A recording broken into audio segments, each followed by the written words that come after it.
All right, what up, Moral Combat friends, family, and foe? Family and foe. What up, MCPFs? What up, MCPFs? Mortal Kombat fans. I always say this. Do we actually have fans for this show? You always do that. It doesn't really matter. We're still going to keep doing it. If anybody follows our social media accounts, you realize that we have more frenemies than we do actual fans. Yeah, I like how you just recently put up a clip where you were like, if you're a Christian, you go ahead and comment. Yeah. And you tell us all the bad things that we're doing. And you know what they did? They commented and told us all the bad things that we're doing. Yeah, they did. If you're wondering what we do in this podcast, we typically like to talk about something called religious trauma. Religious trauma. And why do we talk about religious trauma in this podcast, Zachary? Because we grew up in the Christian evangelical church. Yep. And that means every week or every other week, we are here talking about either our trauma or, if we're lucky enough, other people that have suffered from religious trauma as well. Yeah, indeed. Today, we're not necessarily doing that. What are we doing today? We have a very special guest. They're sitting across from me right now as I live and breathe. Oh, don't spit like that, dude. I know, Keep I did your just spit in your mouth. Actually, if you could smell my mic. Oh. Yeah, it smells like straight booty hole. It smells like trauma. It smells like Trump's mustache. Hey, why did you even say that word? When can I talk? No, shut up! On today's episode, we have a very special guest with us.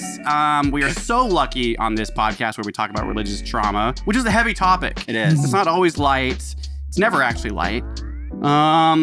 And very old family friend of ours that we grew up with. Oh, you're already talking about our guest? I thought you were introducing I was talking about me first. You love talking about yourself. Let's Recently, keep going. we've been having some amazing guests on, sharing some unbelievable stories related to religious trauma and their past experiences. And it's heavy shit here, what me and Zachary do.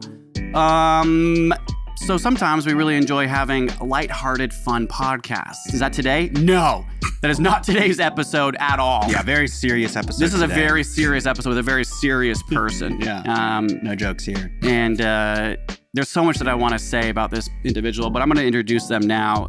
Just please stop talking until we introduce you fully. Just give it some time. You know, now I have to put the camera on you before I even introduce you. I always wait. Ladies and gentlemen, I'd like to give a big warm welcome to probably the greatest tattoo artist on the planet. Not even close. Shut up! Jordan Dolby, ladies and gentlemen. Thank you for having me. Thank you, guys. Yeah. Merry Christmas! This is the one song I think of, right? That's the one song I always think of. It's like that. Why do you think of that song? It's just crazy. It is a crazy song. Jordan, yes. Thank you so much for being here. Yes. Welcome Thank to the you for Mortal having me. Kombat Yeah. Podcast Hell yeah. Studio. Yeah. We are on the 15th floor, downtown San Francisco. Yep. Sorry, the elevator was broken. Yeah. I had to dude, if I'm sweating, that's why. Not the nerves. Yeah, no, not nerves. No, not at all. It's the 15 flights of stairs you guys made me walk up, dude. And also the homeless guy had to fight. Yeah, no. He's always there. Yeah. That was security. Oh, that was the security guard. Yeah. His jacket was nice. They suffer from a lot of trauma. Yeah. Yeah, a lot of trauma. I buy him a donut and a job. So we gave them a job just like the churches do. You Oh, know? yeah, for It's sure. like, drug addict once, come on. Come we'll on take in, you but- on full fledged. Yeah. Want to watch some children? Get Come after on it. in. Sure, man. you're 2 years clean. That should be good enough. Yeah. You know what? Why don't you share your story on the pulpit and then we'll go have you take care of the youth. All right. Yeah, you're Share the your youth pastor now. testimony. Yeah. So what was San Quentin like? Yeah. Anyways, go talk about masturbation with those 12-year-olds, will ya? Yeah. Oh, dude, no, stop. So Jordan Dolby is a pretty household name for Zachary and I. Yeah. We go so far back. The funny thing about this episode is we've been talking about this episode for many moons. Yes. Moons. Probably for a long ass time. Yeah. Our families go so far back that we go before there was any form of religious trauma. Our parents knew each other when they were like teenagers in high school. Oh, yeah. Right. My dad and your dad were best friends in 6th grade. Wow. That's how See, far back. you already know more than me. I've suppressed so much. Yeah, 6th grade. Yeah. Yeah. Yeah. And so there's we can talk about everything, but they have quite the history. Then I know that your family was living in South Dakota. You for a little bit, For yeah. a little bit. Mm-hmm. Which, if you know anything about South Dakota, if you It's a don't, wonderful place. I'm sure Beautiful. I've never even been. Hey, it's a shithole. You said it. And if you're watching this from South Dakota We or love you. listening, Yeah. thanks for being Subscribe here. and Yeah. join the Patreon. Yeah. We know that you too can move to California if you're lucky. Yeah. If you have friends that'll take you in. Yeah. You have a family that lets you live with them There's for 5 months. there's a new security job opening up. Yes. You suffer from religious trauma, we'll give you a job. Yeah. There's kids to watch. We'll take you in just like the church does. Yeah. Are you a drug addict? Come share your testimony in the pulpit. Is he repeating the same thing over again? Talking about me. yourself? Yeah, that's me. Okay. Anyways. Wow. Anyways. I remember I don't even remember how old I was. Remind me, I was like, what, maybe 7, 8? Oh, it was young, dude. Well, like, that's the thing. Like, even going further back, like, before we moved to South Dakota, our families were friends. Like, my dad held you guys as babies. Yeah. Your dad held me as a baby. You know what I mean? Like, we are way far back connected. You know what I mean? I don't know where the camera is. Yeah. I've never been filmed before. You need to look right here. Right there. Look right there. Just look right there. Raw. No, no, it's like there's videos of like you guys being babies and being at birthday parties and like your dad helping me push one of those like bubble, lawnmowers and stuff. Like we go way far back. Then we moved out to South Dakota and we were out there for a long time. Well, 3 years to a kid, that's forever. Yeah. It's South Dakota time. That's forever. Well, it's like time slows down out there. It's fucking weird, dude. Like, no, I literally say like, my dad told me because of how we lived out there, I got to experience what it was like to be a kid in like 1970 because like nothing changed. Yeah. Everything was like, you could ride your bike to the penny candy store. And then there's old man Jenkins saying his racist bullshit. And, you know, like you're just like, okay, crazy guy. You know, I'm going to the town pool, you know. You know, it's just like, you know, and then when we came back to Napa, we lived with you guys for a little bit because we were in between houses. And so my memory because a lot of this time in my life, I don't have much memory, which I don't know if people remember their childhoods. Do people remember? I'm a freak. Yes, I remember like everything. So good. I'll help you. Yes, Trust thank me. you. I remember. Thank you. Yeah. I've got stories. We're gonna get. I have so many. When I think about my childhood, I have so many memories of our family during that time. Oh yeah. Because for kids, so much of our podcast we talk about how horrible the church is and how much trauma it caused. But then we have this part of our childhood that was just like amazing. Oh, that was fucking tight. So much fun. Yeah. Oh yeah. And this was so much fun that happened in these youth groups, at these camps, like all this shit. And so I think that's important to talk about the fun parts of our past too, right? Totally. The more we heal. But it was fun. Yeah, that you should be able to reminisce even about the good stuff. And so I remember like the memory I have, and it probably didn't happen this way, was like me, Natalie, our sister, and you. And it was like our parents, they were like, we have a surprise. Yeah. There's going to be a family of 5 moving in with us. We were like, and they're going to eat all of your food. Like, what? Where are they going to live? Yeah, me, Natalie, and it was like a room too. It was like, they'll fit. They were our friends from childhood. Come on in, guys. That's what I remember. Was like you guys walking in and seeing your brother and sister and you guys were like, hey. And I was like, you guys want to play some video games? Yeah. And that's exactly what we went and did, right? Hell we went and played video games. Yeah. No, we played Super Nintendo. And you had, I think, the Return of the Jedi one, and I remember like looking at and then we never got past the first level. It was always the Sarlacc pit. The Sarlacc pit. And then if you did get past it, then it's the Rancor. Like, dude, get the fuck out of here. Yeah, dude. Like I never saw the end of that game. Never. It was so hard. Well, no, they used to make games that hard because they were made for arcades to keep you playing. It was gambling. That's what it was. Yeah. They could trick kids. So now we play games that make you feel like a god, and you know they make your cock feel big. You know, it's like I'm killing everybody. You know, like I'm so good. Back in the day, it was like, I can't even shoot the gun. It's so hard. Yeah, it's Pac-Man, and it's like you're fucked. You know, give me another quarter. You know, so I remember that playing, and I remember. That actually being like a big part of our like friendship was video games. And you guys talked about that. Like, cause I remember like church was fun and, you know, you do the routines and the stuff. And then it was always like, oh, going to the Blossoms. Yeah. And 64 time. Yeah. You know what I mean? Dude, like, the big one was Rush Hour. Oh yeah. Oh, Rush Hour. Yeah. Rush Hour. Rush Hour. Rush. Yeah. Rush Hour. And then. Was it called Rush Hour? I think it was just called Rush. Rush Hour is a movie. Rush Hour is a movie with Jackie Chan that we also watched all the time together. Over and over. We watched, Yeah, we weren't allowed to watch Pee Wee Herman. We weren't allowed. Jackie Chan, who am see, I? we should go video games, movies, and then get into weed, and then masturbation stories. I got a couple. I like where this is going. We'll finish the climax of this episode. Will be how many times you got caught. Because I don't have a high body count, but I have got a high cock count. You know what I'm saying? Chronic masturbator. No, I don't have it. Everyone deals with trauma differently. Right. But the it was actually Zach was the first person that I saw beat Star Fox, and I thought that was impossible. Star Fox. Yeah. Do a barrel roll. Yeah. No, it was that. Oh, hey. Or we should go, hey. In Link. Yeah, but Star Fox, I remember you killed that big monkey, dude, and I was like, Zach, you did it! We won, dude. Yeah, I was like, we did it. You said the line. Do a barrel roll. Do a barrel roll. Yeah. The other game that I remember, this is a traumatic. Let's talk about funny trauma. You guys had a PC, and on that PC, I thought Star Wars? I thought I Can had. I guess? Yeah. Was it pinball? No. Okay. No. This is Little weird. House on the Prairie? No. That's a movie. Sorry. No. That Oregon Trail is what you're San trying to Diego? Yeah, that's what you're trying to think of. No. This was a hospital game. It was a hospital simulator. My God, yes. Now, With the scalpel. Yes, and I went. Oh my God. I went Crazy full game. Jeffrey Dahmer.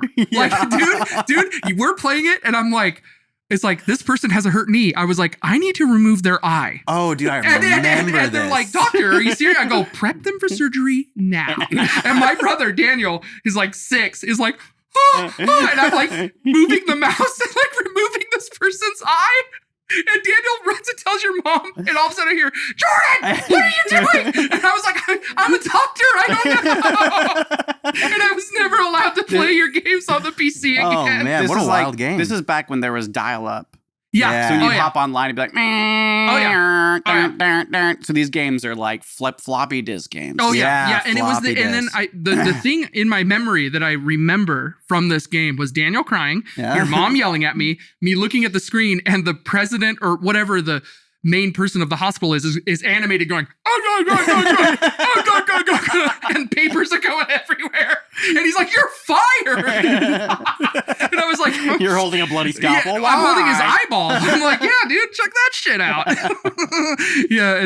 So and remember that whole thing with like there were kids in the church that could like play 007, and then there were kids that couldn't, you know, and it was like, we're playing paintball mode, mom. Like it's not blood. I'm not shooting actual people, and that's Mom. how we got around the Halo thing, because it was like Aliens. it's Killing not aliens. real. It's not real. Yet we would go play one-on-one and just kill each Kill other. the shit out of each No, other. what we do is like Halo 1, for anyone that can relate to any of our video game history, is you would take one of the soldiers and you'd put like 15 grenades underneath him. Oh, and and see him just See how high you can get him up. ragdoll to the heavens. Are you boys killing aliens? Yeah.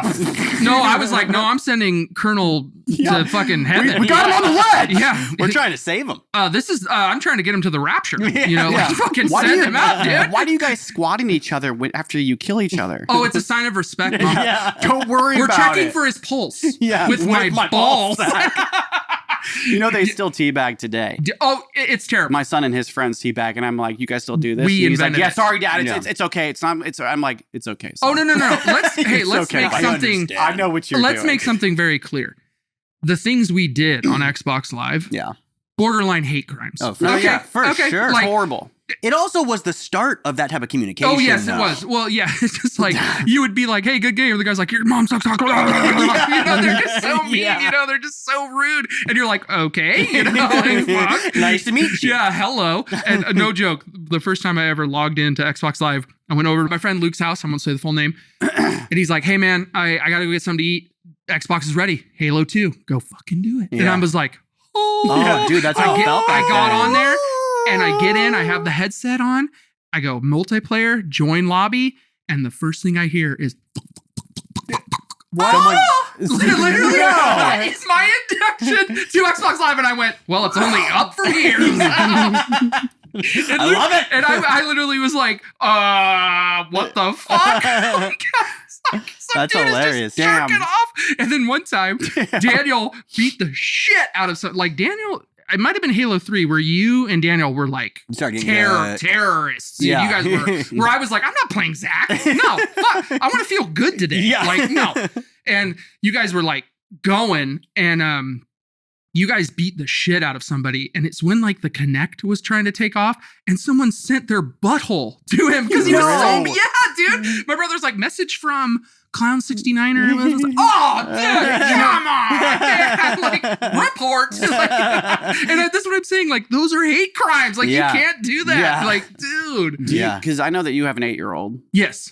Do they play video games? Yes. And I tell him to save all those photos. Yeah. If he gets them. You're like, I use them later. You let me inspect them.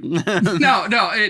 He plays video games, but we play like couch co-op games, Minecraft, you know, the normal 8-year-old ones. Yeah, but I did recently, and I was like, proud Papa Bear moment. We played Halo 3. And he a little terror, dude. He's remember, because we were playing like the N64, that whole concept of this one moves your legs and this one moves your arms. There was like a learning curve. Yeah. My son just like that, dude. He's like, I got it. Yeah. I was like, Now it's crazy watching my son play. wild, right? Growing up with some different technology too, though. Yeah. The thing is, it's like playing the game itself is fun. It's watching him on the menus.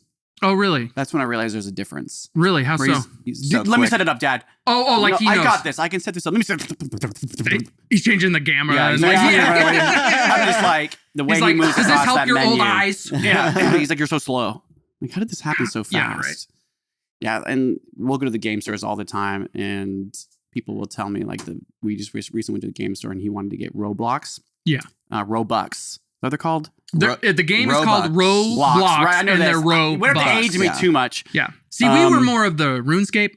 RuneScape, for Well, like, sure. you know, I was RuneScape. We He also play didn't have much any time RuneScape. where we would ask our Well, parents. I didn't either. I wanted to kiss girls. So, you know, None of fuck us you. like we didn't take our parents to the store to be like, Dad, can you buy me video game money so I can buy this outfit for this game? So it's different now. Evan doesn't even want games. Can we go to the game store so I can buy a game card? So I can get a Venom outfit. Whatever. Yeah, that's Yeah. very weird. Yeah. What they're doing now is he wants Robux so that he can donate to people on Roblox so that they'll join his YouTube channel. Right. Yeah, he's buying subscribers. Like, this is so Weird. Your son multifaceted. is a genius. He Yes, is. He's like, very Dad, I'm gonna have so smart. many more subscribers than you. I'm like, you're buying them Yeah. through Roblox. And we're doing it through Trump. Yeah. Don't you see? We're buying our Who subscribers wouldn't wanna through drama. Yeah. Trauma bucks. Trauma bucks. Good idea. There was some guy behind a desk at a game store. He was like, hey, man, you just need to be careful with the Roblox stuff. And I was like, while he was like looking around the game store, I was like, why? And he was like, there's old guys that like to talk to little people. Kids, yeah. And I was like, really? Tell me something I don't know. Yeah. You Oh, should have known when we played Halo. oh yeah, you should have known Halo or just that like weird like Yahoo games, and it'd be that ASL, bro, and it's like I'm a fucking chick. One thing that me and Luke used to do is we would do this scam on people where we would like talk to them like we were this cute girl, and then we'd go and we'd get them like be like, oh bro, like take your shirt off, and they'd be like, fuck yeah, you know it's off, baby. And I'm like, okay, I'm taking my pants off and I'm straddling your face. And they're like, okay, and it's like, and I just shit in your mouth. And then they'd be like, oh fuck you piece of shit. And we're just like laughing and kicking our feet. If you're listening to this and you're wondering what insulated Christian boys do for fun on video games, is just this is it. Yeah, we just this is how we get it out. Well, yeah, that's what we do, you know. And yeah, it's kind of funny too that you mentioned that. Like, you would meet friends and stuff that didn't grow up religious, and then you would like almost act that way, and they'd almost look at you like, you guys are fucking animals. Yeah, And it's animals. like, Yeah, and we're like, no, you're the secular one. Yeah. I'm going to the heaven. Christian. Yeah. Oh, you know, the first time I ever saw real pornography, Okay. an actual printout, Yeah. was from somebody that went to the Christian school in town. Of course. Yeah. Well, yeah. Duh. Yeah. Yeah, how else you gonna see I'll it? never forget it. Yeah. Yeah. And I couldn't go there because it was too expensive. Just saying, that's the truth. Oh, I had to to the go- Christian school. I had to go to the public school. It's funny how Christians can't go to Christian school. It's very, Yeah. the irony of that is Yeah. hilarious Yeah. to me. At least all the rich Christians went, but Yeah. True. Fuck them. So we could just we're just gonna keep going here, but Yeah. the main, as if you can't tell, the main reason why Jordan's here on our show is because we go so far back. There's so many stories. Yeah. Their family, your dad was a pastor, Yeah. right? Yes. Yes, sir. We come from the era when like all of these stories when you guys were living in our house. We would have like home fellowship nights. Yeah. People would come over. Our dads would play worship music. Yeah. The adults would sit in a circle in the living room or family room, and all the kids would go in the back and watch like Princess Bride. We put our pointy hats on. You know? Yeah. Or everyone go to the kids table. Jordan was considered an older kid. Yeah. Right. So he'd be friends with the older kids and they'd beat me up. Yeah. Give me swirlies. Yeah. When you told me that, I forgot about that. I'm so sorry. You don't remember? Story. When he told it to me, I heard glass shatter. And I was like, oh no. Oh, dude. I did do that. What was so sad is Nate just wanted friends so bad that he acted like it was cool. Yeah, I know. To have your head put in a is this what this is? Yeah. It's a fucking gotcha? Welcome to the Mortal Kombat podcast, Jordan. I'll see myself out. You just sit there and shut up. I remember, but I also remember a time where me and Ryan were gonna have a sleepover, and we brought you, and you were stoked, and we played games, and it was fucking fun, and we did this fucking cringy ass thing where we're pretending that this bottle of Mountain Dew was like Jack Daniels, and we were drinking it swig for swig, making like promises to each other, like, first girl I ever kiss will be my wife. And then you do it, bro, and you said shit, and everyone said shit, and it was like, I'll fucking die a virgin, bro, for Jesus. Like, like take the swig, and then we all got strep throat, dude. Fuck you, man. Yeah. That fucking he sucked. had strep all the time. We got strep. It's like we were French kissing. It fucking sucked, dude. I have no memory. Why did we always get strep throat? No, because he had always had strep throat. Do you remember the time? It was me. Dude, there was a time. Oh, fuck. This is how fat I am. You came to Ryan's house, and you had just got your braces. You had braces, right? Yes. And you were like, I didn't understand. I was jealous because I was like, man, Nate's going to look so fucking hot. And you do. And I was like, and I'm going to have these crooked ass, like fucking fucked up teeth.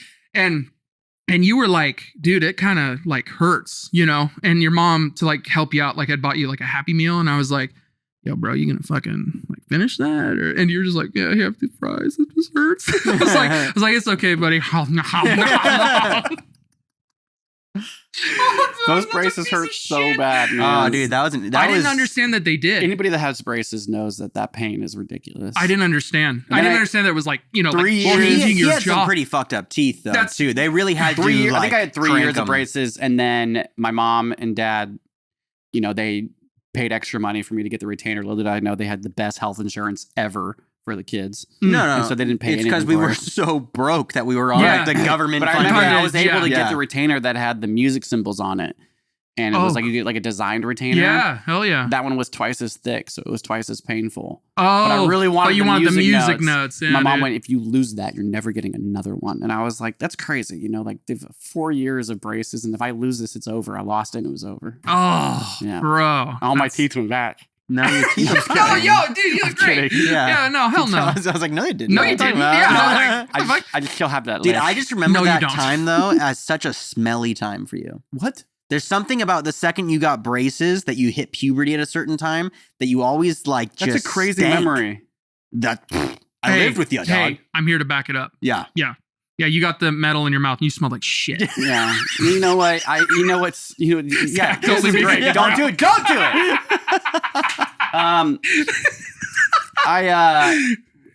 Another thing about Jordan Dolby that if I peed my pants multiple times because of this man. And not like you have to frame that Could right. not hold my Not pee. just like, oh, a little pee. It was like, no, like your whole pouring bladder. into his sock on the floor, puddle around. He's still laughing. Everyone's like, stop peeing, Nate. Stop peeing, Nate. And he's like, I can't. Yeah, and you're welcome. It wasn't just me. It was also our sister as well.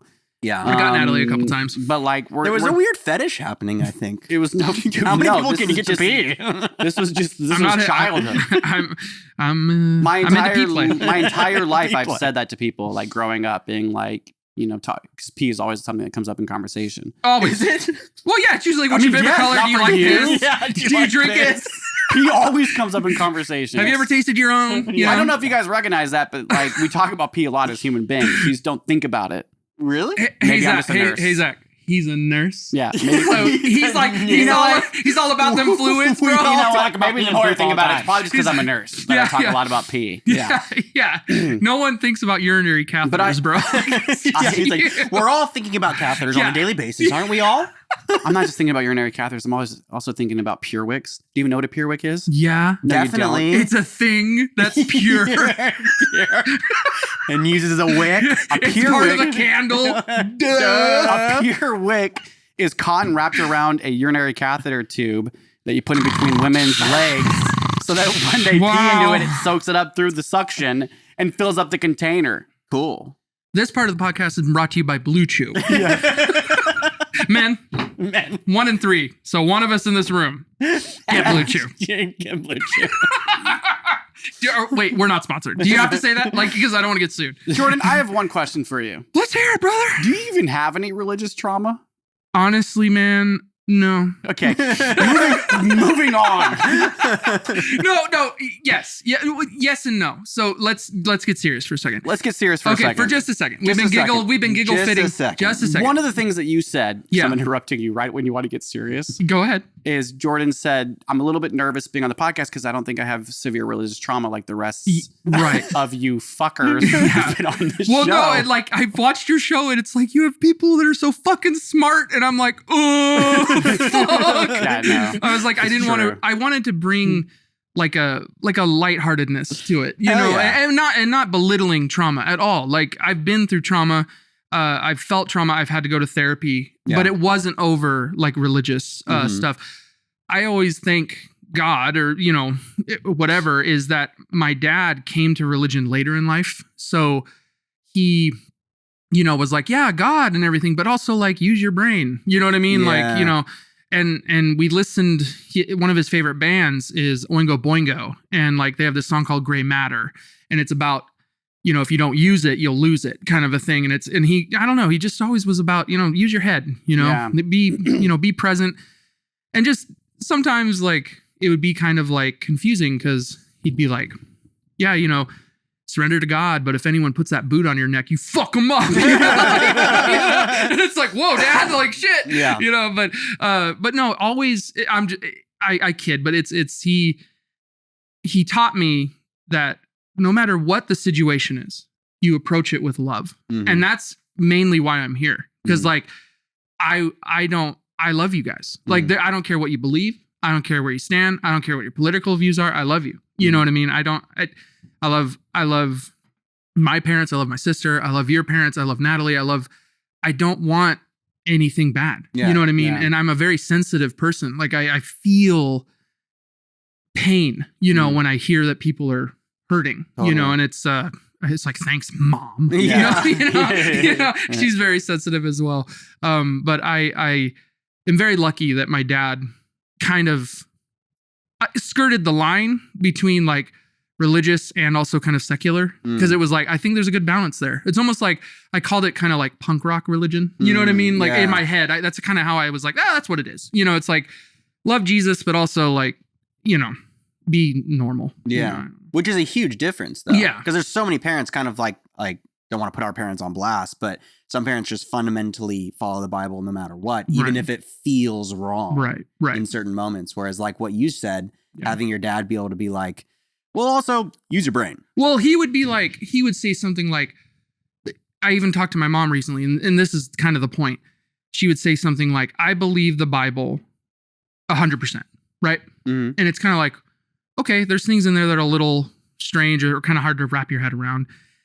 But no matter what the situation is, approach it with love. You know what I'm saying? So what we were talking about was like homosexuality and stuff. And there's people that believe it's a choice and they don't. And there's people that like, there's Christians out there that believe if it's not a choice, or if you say that it's not a choice, that it is a choice, yada, yada, yada.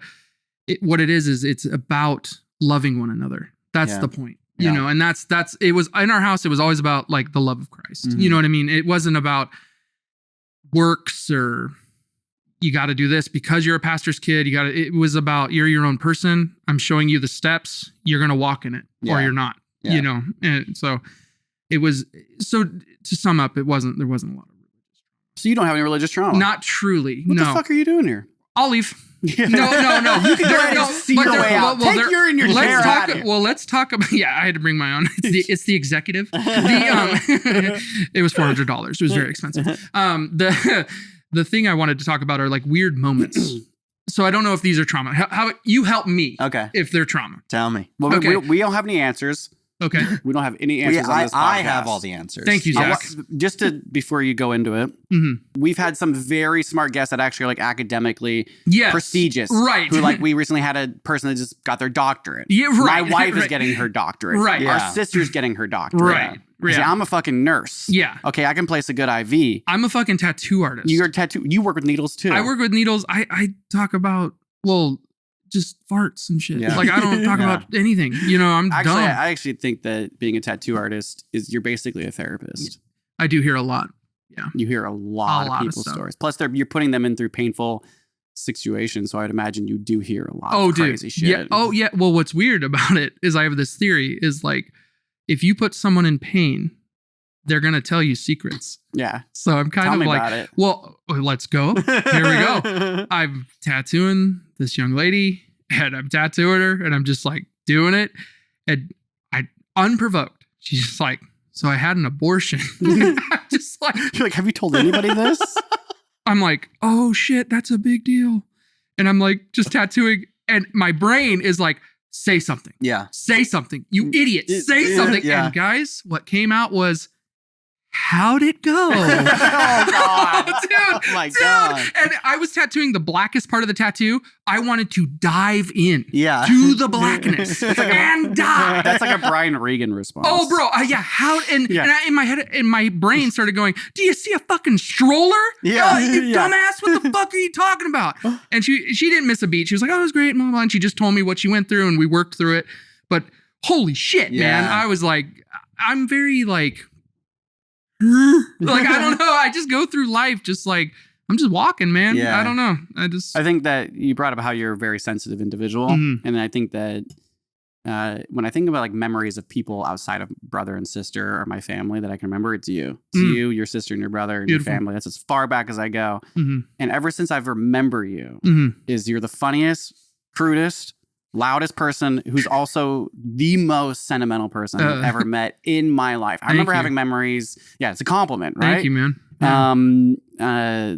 But I do remember having memories. I don't know if we were watching like Animal Planet or something, and there was some animal that was getting eaten or Oh. something. And Yeah. I remember you were like tearing up. Oh yeah. I remember being like, wow, Yeah. he feels something. I don't feel anything. Should I Yeah. be feeling something? Yeah. A lot of empathy and a Yeah. lot of like I don't like how I hate how the animal kingdom works, dude. Yeah. It's terrible. I Yeah, hate it's it. terrible. And I also hate how It's we're beautiful.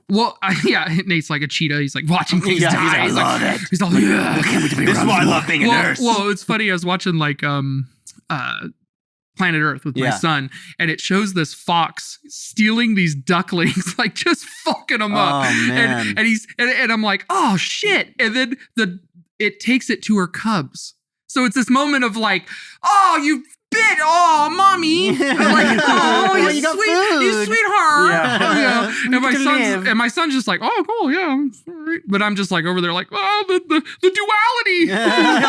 What do I do Like, with this? How do I do? You know, and then I just I'm very sensitive, and I just Extremely sensitive. very. You know, we were talking. We saw a kid break his arm or jaw. I Was can't it- remember? Broke his jaw, and you remember me saying that's something right. like, "I hurt because he hurts," Right. and you were just like, "What the fuck? Like, Yeah. what's wrong with this guy?" Yeah, I think I was actually making the connection of what it meant to be truly sentimental. Yeah. Because there was so many things happening in childhood that I would look at, whether it be like deaths in the church or Right. other people's sufferings, and you'd Yeah. like go and from a Christian perspective and be like, they need Jesus. Yeah, And I wouldn't feel as much sentimental about it. Like I Sure. wouldn't feel bad for certain people. sure. And so I think you were really the first connection I had to watching somebody that had like extreme sentimental feelings Yeah. for most things. Yeah. Which I don't know, maybe you get that from your mom. I think that's just, Mom and dad. My dad's Yeah. sensitive too. Mhm. Like he's tough, but he's a soft heart too. your whole family's so Very sensitive. very it's very important to lead with love. Like Mhm. that is very important and very core to it. And another thing that my dad always said growing up is he said, I'm not raising you kids to be good kids. I'm raising you to be good people. Mm. And that's something I say to my son. I was like, oh, Mm. taking that. Yeah. Yeah, right in there. If I ever have Yeah, kids, yeah. I'm saying that one day. It's like, thanks, Dad. Yeah, yeah. It's just like, and that was, he talked to us like adults. The goal wasn't to make good kids because Yeah. you're not going to be kids for very long. Yeah. You got to be a good adult. Yeah. So, yeah. But this is why you're here. Yeah. The reason why you're here is because you're family. Yeah. Yeah, man. And our own history goes so far back. Before we were even having guests on this show, me and Zach trying to figure out what the fuck we wanted to do with it. Like one of our first descriptions for this show, even before religious trauma was even brought up, was this was our like artistic display of a brotherly relationship becoming a relationship again. Right. And this was our way of doing it through art because we have to be on a stage. We Yeah. can't do anything that's not on a Yeah. stage. Right. And It's fucking true, man. Yeah. Well, yeah. Yeah. There's just like It's so much, exhausting. Yeah. it is exhausting, but I mean, at the same time, we love it. But there's so much pressure once you finally figure out like the set way you're doing something. So now that our show has really become like about religious trauma, and a lot of our guests that we have on have these amazing stories, and we're like bringing shit to the light that has never been talked about, or maybe never been talked about. But then really underneath the surface of it all, Yeah. me and Zach are here. We have like such a much better relationship. And so whenever we do our solo podcast, we used to call it just shooting the shit.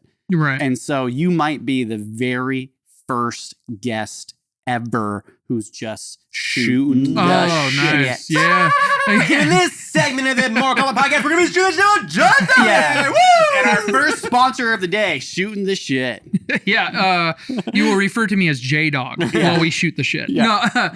No, another, like, let's go back to, Let's talk about something serious. no, well, yeah. Well, like, so things that, this is my religious trauma. It was things like, I don't even want to say that because it's not. Things that make you go, huh? Mm. Like, that's my trauma, you know? So we were at a summer camp and they did this thing where it was like, you're going to go for a hike and you're going to, kids were spaced out. So it's like alone. Yeah. And then there were posts, and it would say like a verse, right? Like, Yeah. walk with God, go to the next one. I am the way, the truth, and the light. Cool. You just keep going, and you're alone. And then there was this point where it'd come to forks and you would see a counselor and you would let God guide you to which one. I'm like, hell yeah, brother, I'm all in. I feel that guy. Yeah. And I go over to him and he's like, hey, You man. can't choose a girl. Right. Yeah. There were no girls for the boys. Yeah. Oh, right. Okay. Different paths. Different paths. Yeah. And I pick him and he's like, hey man, like, how you doing? I'm like, fucking living, bro. Just like, I'm good, bro. And he's like, cool. So I have a word for you. It's from, forgive me, I don't remember the Bible verse, Yeah. but it says something like, don't touch your member. Stop masturbating. Really? And I was like, that's me. Yeah. Like, it's real.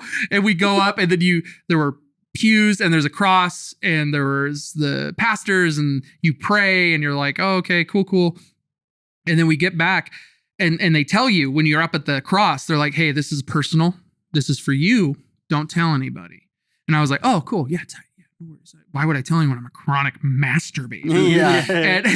And they didn't realize how tight that group was from the Healdsburg church. Mhm. So we all got together and we were like, bro, like, word from the Lord, fucking sick, bro. What'd he tell you? And this kid, Scott, went first and he's like, all right, God told me to stop masturbating. And I'm all, the fuck? and then we're all kind of looking at each other like, and Ted goes, they told me to stop masturbating. And I go, they told me to stop. I was like, we've been tricked, man. Like, what the fuck? Yeah, dude. Like, yeah. And when I told my dad this, he kind of laughed. He's like, yeah, dude. Like, I was like, oh shit. And that's the point. Like, my dad was always like, hey man, we're just trying to do our best, like to keep you guys like, I don't know. And it's like, yeah.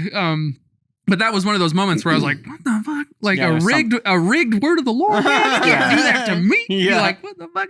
And that's what we call purity culture. Yeah. Yeah. And that was one. And another one was we were hanging out. It was like the tight group. It was like Ryan, Ted, Luke, and me. We were just hanging out at his house. And his dad asked us, he's like, yo, what do you guys think about, like, what are you going to do with your lives? And in my head, I gave him the most honest answer. And I said, I'm going to let Jesus lead. Like, what do you mean, Nice. bro? Like, what do you Nice answer. mean, bro? I just like, why are you challenging my faith right now? Jesus, take the wheel. Yeah, literally, like Jesus, like I was all, do whatever God wants, because in my head, I thought that man had all of that because he followed Jesus. And when I said that to him, he kind of went, yeah, but what are you going to do? Mm. And I went, oh, it's capitalism. Yeah. You know what I mean? Like I just was like, oh shit. But were you at that age? How old were you at this 16, age? 17. Were you actually thinking that way? Like, what do you mean? Capitalistically. Like, were you thinking like these bigger concepts? Like that Like, my faith could change the world? Kind of like, wow, Or- there's a system Oh, yeah. behind all of this that's functioning. Oh, and dude, is very real. absolutely. Because up to that point, my dad had showed me The Clash and punk rock, and they're all about, you know, fuck fascist capitalism and blah, blah, blah. So that was already moving in my head. Oingo Boingo sings about it. You know, I already kind of, I worked with my dad and he was his own business. He was his own boss and I worked for him. I could see how you had to work in the game. You know, he taught me, he actually taught me so that now I know how to deal with clients, because he would go in and show him I could do this, this, this, and this. Oh, you don't like it? Let's change it. You know, how he talked to the client that wanted something from him. So that's how I do it with tattooing. Yeah. And you just do it, I guess, with the respect, like as to unto the Lord, you know, you just treat them with respect, you know, and it's like, okay, cool.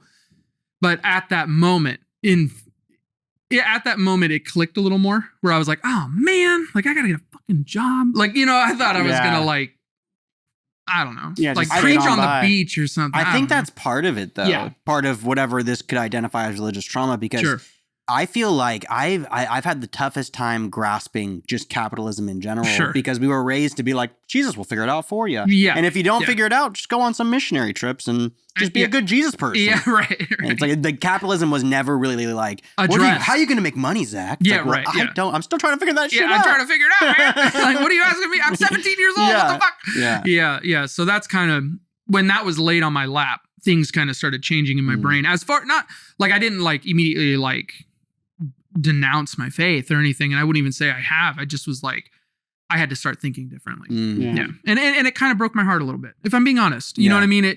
Innocence lost hurts, you know, and I just was like, oh. Like, you know, I was like, God damn. I just feel like there's such because we were like, our parents really were best friends growing up. Yeah. They like split off and then they come back together. We were in the same house. Your dad was a pastor for a while, much more of like the home fellowship, right? Like tight knit. Yeah. And then trying to start a church. And our dad was like, you know, trying to, I don't know, do the Calvary Chapel thing or what have you. And well, his dad was part of the pastors that left our dad's church, because there was about 3 pastors that were originally just members of my dad's church. Right. And then you all branched off to. Yes. Right. Exactly. That's what I remember. But that's why we moved. But my to memory Lake of your County. family, and to this day, right, when I think about parents in the church, like being a pastor's kid and everything, was your family was the realist. Oh, cool. Like a realist family. Yeah, like just the concepts of life, because your dad always did have a hardcore job. He was always like working super early hours to late hours of the night. Oh, yeah. It was like normal work. Yeah. Whereas like in our family, it was like the church. Right. Top that to was bottom the church. That's how you get money. And it was like, Yeah. as I remember being like 10 years old, 11 years old, being like, so wait, these people put money into that box and that box pays our dad? Yeah. I see how he's getting paid. Oh, Yeah. sure. You know, Oh, so okay. if people leave the church, then we're not going to have as much money as a family. Oh, sure. There's like these And then our weird Christmases concepts. suck. Oh, yeah. So when capitalism hit me at like the age of fucking like in high school, like 17 years old, like even like learning about it in high school, I didn't make the connection to capitalism until I was like smoking weed secretly, eating out of the house. And my best friend at the time was like, don't you get it, man? We're all slaves. Don't you get it? You're a cog in the machine. You're just part. He was like in the Matrix. I have the third eye of knowledge. Yeah, dude. He's like, bro, don't you see? You know what's funny? You know what's funny is that same friend that did that to you tried to do it to me, brother. Yeah. And I smoked some weed with him, and he called me up. And he's like, "So how you feeling, bro?" And I was like, "Normal, man." It didn't open my eye, bro. Like I was like, my pupils dilated. Did you really? I did. I went to the beach. Knew that. I went to the beach and smoked a doobie. You know, maybe I do remember that. I don't know. Did he let you know? Did he tell you? I'm just thinking as far back as that goes. Yeah.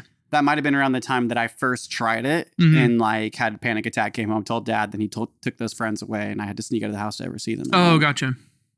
See, I I didn't have a panic attack. Yeah, I had a straight up panic attack. Well, just to go into a whole nother story. I did it once and then I was like, okay, I get it. My pupils dilated. I was at the beach. I could hear clearer, but I was like so high that I was able to like push my body down to the ground and then come back. And it felt like I could hit my body and then go back. And then I kept doing this. And then I wake up to see him just like going, And I laughed for 3 hours, dude. Like, you had a normal experience. Oh, yeah. And then we ate like some honey buns or something. And then I was like, this is the nectar of the gods, bro. Like, it was all over my face. And then the dumb thing was, well, we were there for like 7 hours. Wow. And then I drove home. I don't know. Sorry, kids, if I was high. I don't know. Sorry. But I drove home. But it was like the chillest drive I ever drove home. But yeah, don't do that, kids. And then recently, me and my wife have started to partake in the devil's lettuce. Nice. But we got the gummies, 5 milligrams. Yeah. And then because we bought them, they gave us this like can of pre-rolls, right? And I was like, when in Rome, and I was getting face melted on those 5 milligrams, right? 5 milligrams. Really? Oh, I was like, well, because you have to understand, I'm 37 years old. I hadn't smoked since I was 19. Yeah, wow. So I have a virgin brain. I consider that first time not even trying. Yeah. So me and my wife are like, so wait, you smoked at 17 and then you never smoked 19. again. 19. And you never smoked again until 30. Never touched cannabis again. Till 4 weeks ago, brother. Wow. Yeah. And me and my wife, so we're doing the gummies. And 4 weeks? 4 weeks ago. Oh, I'm new to it. So we're doing the gummies and we're like, oh, dude. And my California accent comes out hard, dude. I'm like, shaka, bro. Yeah. Like I don't, dude. It's so embarrassing. But we're doing that, and my wife, famous last words, dude. She's like sitting there, and she just goes, I don't think it works on me. I don't think it works on me. Famous. She turns and looks at the TV like this, and then she looks at our cat and goes, and I knew she was stoned as shit. And she goes, the cat's face has a face on it, and I laughed. For 3 hours. I laughed for 3 hours straight because that is the funniest fucking thing I've ever heard. It's also very logical. Yes, yeah. And then I looked at his face and his face was like, oh, he's all cross-eyed. Yeah, and then so we're doing the gummies, getting blitzed off those. But I'm like, when in Rome, I'm gonna smoke these joints. I went into this thing. I don't know shit. Yeah. I haven't smoked since I was 19. I don't know shit. Smoking different ballgame. Dude, I'm smoking them like cigarettes. Yeah, and I'm like, I get so ripped that I thought my feet were going into the ground, dude. Yeah. I was like, wow. And then what happened though, here's the downfall, everybody, is I was smoking so much I was forgetting to take my anxiety med. That is a med you cannot stop. You don't stop. Day 5 of this, I'm developing acute bronchitis. I take this huge rip and I cough so hard I throw up, and that was it. That was it. Panic ensued, adrenaline shot. Sure. I thought I was having a heart attack. That was it. Sure. Gone. Well, even just puking, you're rushing blood. Dude. Yeah. I was like, oh, fuck, I'm dying. Yeah. Fuck, I'm dying. Oh, yeah. And that was my first panic attack. And so I have not touched weed for 2 weeks. Poor guy, man. But I'm scared. No, you're not alone. I called 911. No. Yes, sir. I called 911 and I said, freaking out, man. Yeah. And they're like, what's going on? And I'm like, I smoked so much weed, and then I don't need an ambulance, but I need a firefighter to come over here and check my blood pressure because I think I'm gonna have a stroke. And they're like, dude, they don't do that. They did it. Really? Because I live right behind the fire. Yeah. And this guy comes up, I go outside, he walks up and he's like, hey buddy, what's up? And I'm like, I'm freaking out, man. And he goes, I was 16 once. It's cool. And he's like, come over here. Checks me out and he goes, you're freaking out real hard? I go, yeah, bro. And he goes, well, for someone who's having a panic attack, your heart rate is 86. Yeah. It's in your head, brother. And I'm like, but with my blood pressure, he's like, totally normal. And I was like, I want to get off this ride. He's like, not going to happen. He's like, you got to hang on, brother. And I was like, oh shit. So I started taking my anti-anxiety med, and I had the symptoms after the reverb of a panic attack for 3 days. Yeah. I missed 2 days of work because I was just like, no. Yeah. Oh, dude, the adrenaline was circulating through my body. I thought there was a bear in my house. Yeah. Like I was like, yeah. I was like, is this how cavemen feel? Yeah. I hate it. I was like, glug, glug, no like. And oh, fire hurt.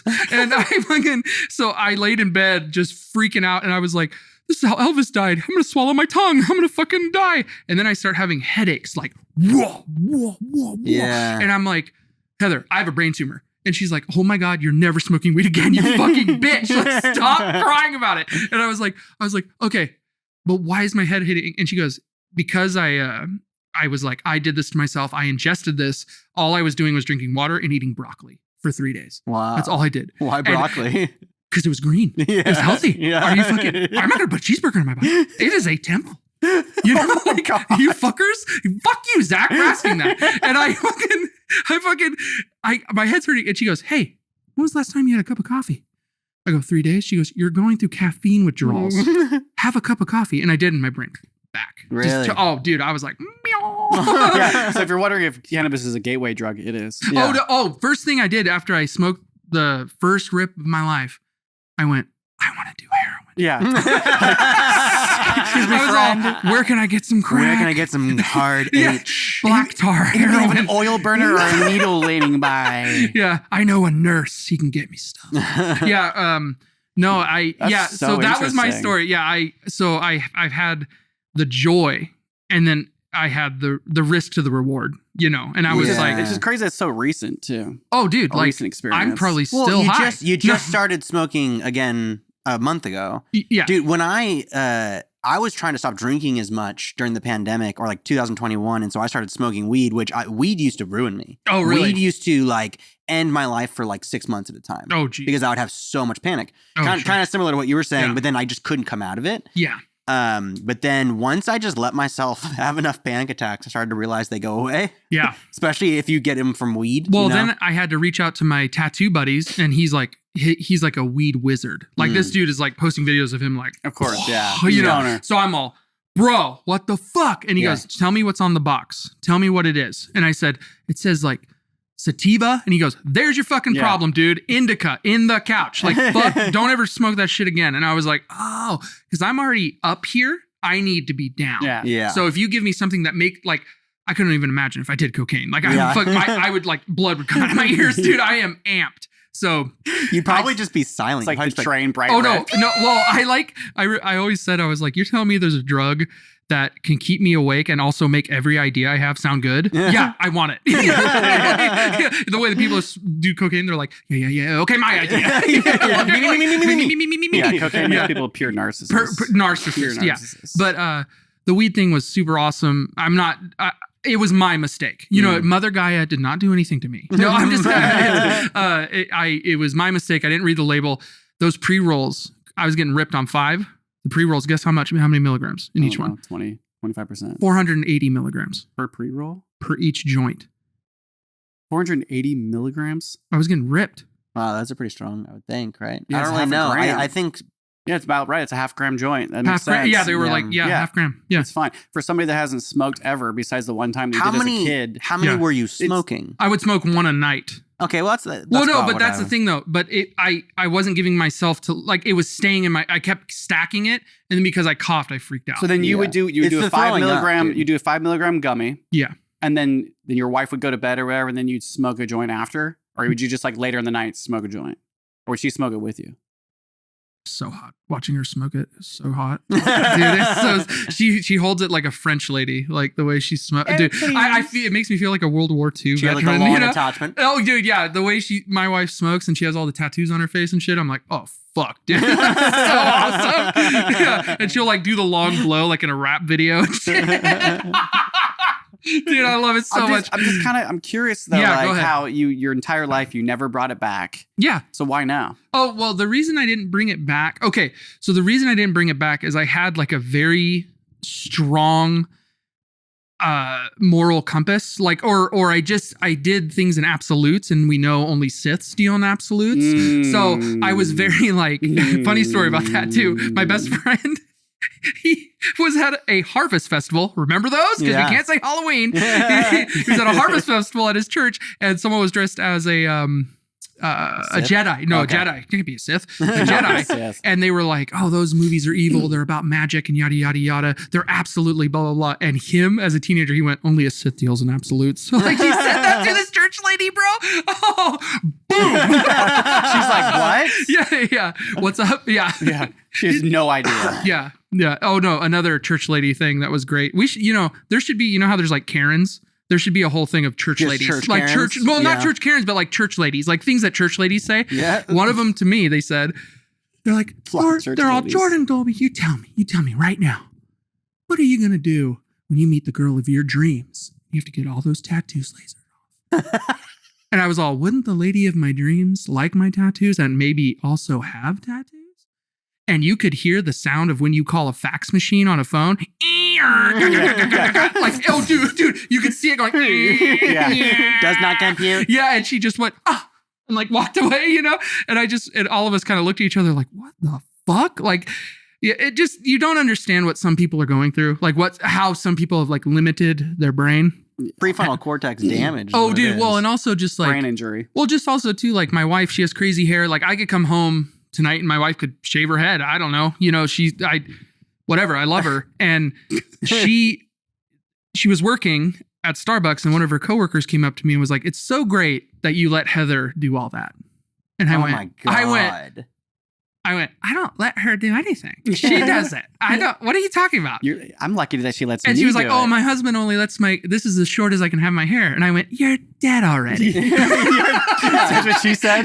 Well, I wanted to. I want to say that to her face. I was like, "Lady, you're dead. Yeah. Oh, you're in the coffin. Yeah. Live." What the fuck? I would shave you right down the middle, dude. Fucking who cares? Yeah, but oh God, it was so hot to watch Heather smoke. Let's go back to that. No, I'm just kidding. I 100% agree. Me and my wife smoke all the time together, and I am as hard as boingo oingo boingo. Ongo bongo. Boingo bongo. She takes a rip, it's over for me. Dude. Babe, do that again and again. And again. And she's like sick. And then she passes out. I'm like, wake up. Wake up. Do We're that watching a smoking movie thing again. Yeah. So you bring cannabis back. You have a panic attack. Call the fire department. They come over your house. This is very recent. This like is a week ago. This is the most Jordan Dolby. And then story. the next day, I went to the ER.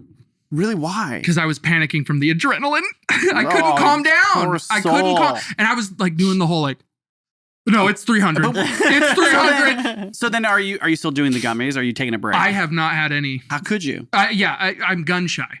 Yeah, I'm gun shy. So it would be, I'm literally probably the next time I do it, it'll be a half gummy. After the 2.5. cast. Yeah. After the cast today. Oh, yeah. I got to drive home. We've set up the guest room. Yeah. I'd feel more safe doing it with you because you're a nurse. You know what I mean? I'd be like, dude, tell me I'm alive. No, ask Zach. I am not the person to come in to intro into weed. That's what got me kicked the fuck out. Nate will think you have. Can I ask you something about it? Like, did you just go too hard on it? On what, cannabis? Yeah. Like, did you just smoke so hard that you were like, "Wow, Jesus isn't real"? Is that what happened? Like, how much weed did you smoke? Yeah, no. So the same friend you're talking about, who, as I've him and I've been trying to reconnect with him, which I would love to have him on the podcast sometime. It'd be a great one. So like in our family growing up, cannabis was always presented to us as being like the drug. It was the worst drug on the planet. Like in comparison to meth. It was like you're doing meth if you're smoking fucking So in our family, and it was like the stories that we were told of our dad smoking weed in the past were like always horrific stories. Oh, sure. The way it was presented. And if you ever do, psilocybin or mushrooms, then you're going to see dead bodies. You're going to see floating heads. You're going to meet the devil himself, right? Sure, a big one was he would state that like if you smoke weed, you're going to be high for 10 years. Yeah, that's what he told me. That's what ruined me when we got high is I got in a panic attack and I was like, this is 10 years I literally, when I was having my panic attack, I had to Google like, can you be perma-spun on weed? Because I was like, you don't understand. I'm off my anxiety meds. I fucked my brain up. Yeah, dude. Yeah, the most classic thing to do is to smoke cannabis for the first time, quit all your meds, and hope for the best. You know what? That's the Jordan method. I tried. Yeah. Okay, and guess what? It didn't work. It worked for the first day like a charm. The second day was a little shaky. The third day I called the fire department. It fucking sucks because those first days were awesome as fuck, dude. Yeah. Dude, my wife, we got high. And for some reason, she's like, hey, help me fix this drawer. And I was like, power tools and high? I'm going to lose a finger. Fuck, dude. Yeah, let's do it. And she's like, can you reach back there and grab this thing to clip into the rails, so it like slides in, And I reach in and I keep reaching. And I swear to God, you guys, I thought my arm was 12 feet long. And I'm just sitting there going, and Heather looks at me and goes, what are you doing? I'm like, it's really deep. Yeah, you're like, can you feel what I'm feeling? I'm like, and I go, my arm is 12 feet long, and I keep pulling it on. Dude, I was out of it, bro. Like, I was fucking ripped. The answer to your question, like, because I've talked a lot about it on the cast, just like connection to THC and cannabis, and like it being connected to religious trauma. Sure. I've met a lot of people that suffer from like, if there's relationships to like radicalism in people's lives, and maybe they didn't have the unconditional love that they wish they had from their mother and father. Right. Like, addiction is like right there for you. So it's like if you didn't feel coddled in your youth, then you can really do this drug and you'll feel great. And so I think that like cannabis not being a drug, being this plant, it was the most perfect substance that the church hated, that it was presented as being super evil. Oh, I see. I did it the first time I ever tried it, right? It was like such like a crazy experience because you have to drive super far away from your home. You have to go out somewhere like the beach. I went to the beach. Right. Same thing. And I just immediately, I didn't even get high the first time.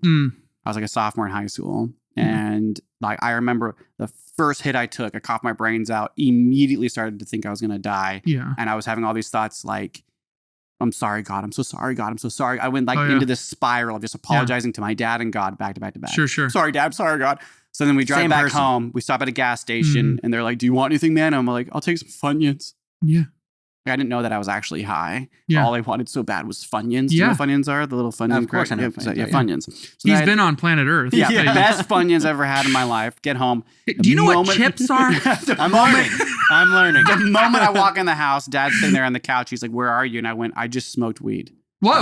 The first thing I said to him, because I was having such bad panic. Oh, yeah. He was so proud of me for telling him the truth. Sure. He always said, you always tell me the truth. Sure. About anything you do and we'll get through it. Sure. Immediately, the moment I told him, that crippling life-ending anxiety that I was having ended like that. Oh, sure. Just by telling him. Sure. At that young age, I thought to myself, like, there's something going on here. Sure. Because my friends were like super chill and having a great night. And I'm like panicking. And the moment I tell my dad, so I didn't really like make the connection that there was probably something there that was really weird. Yeah.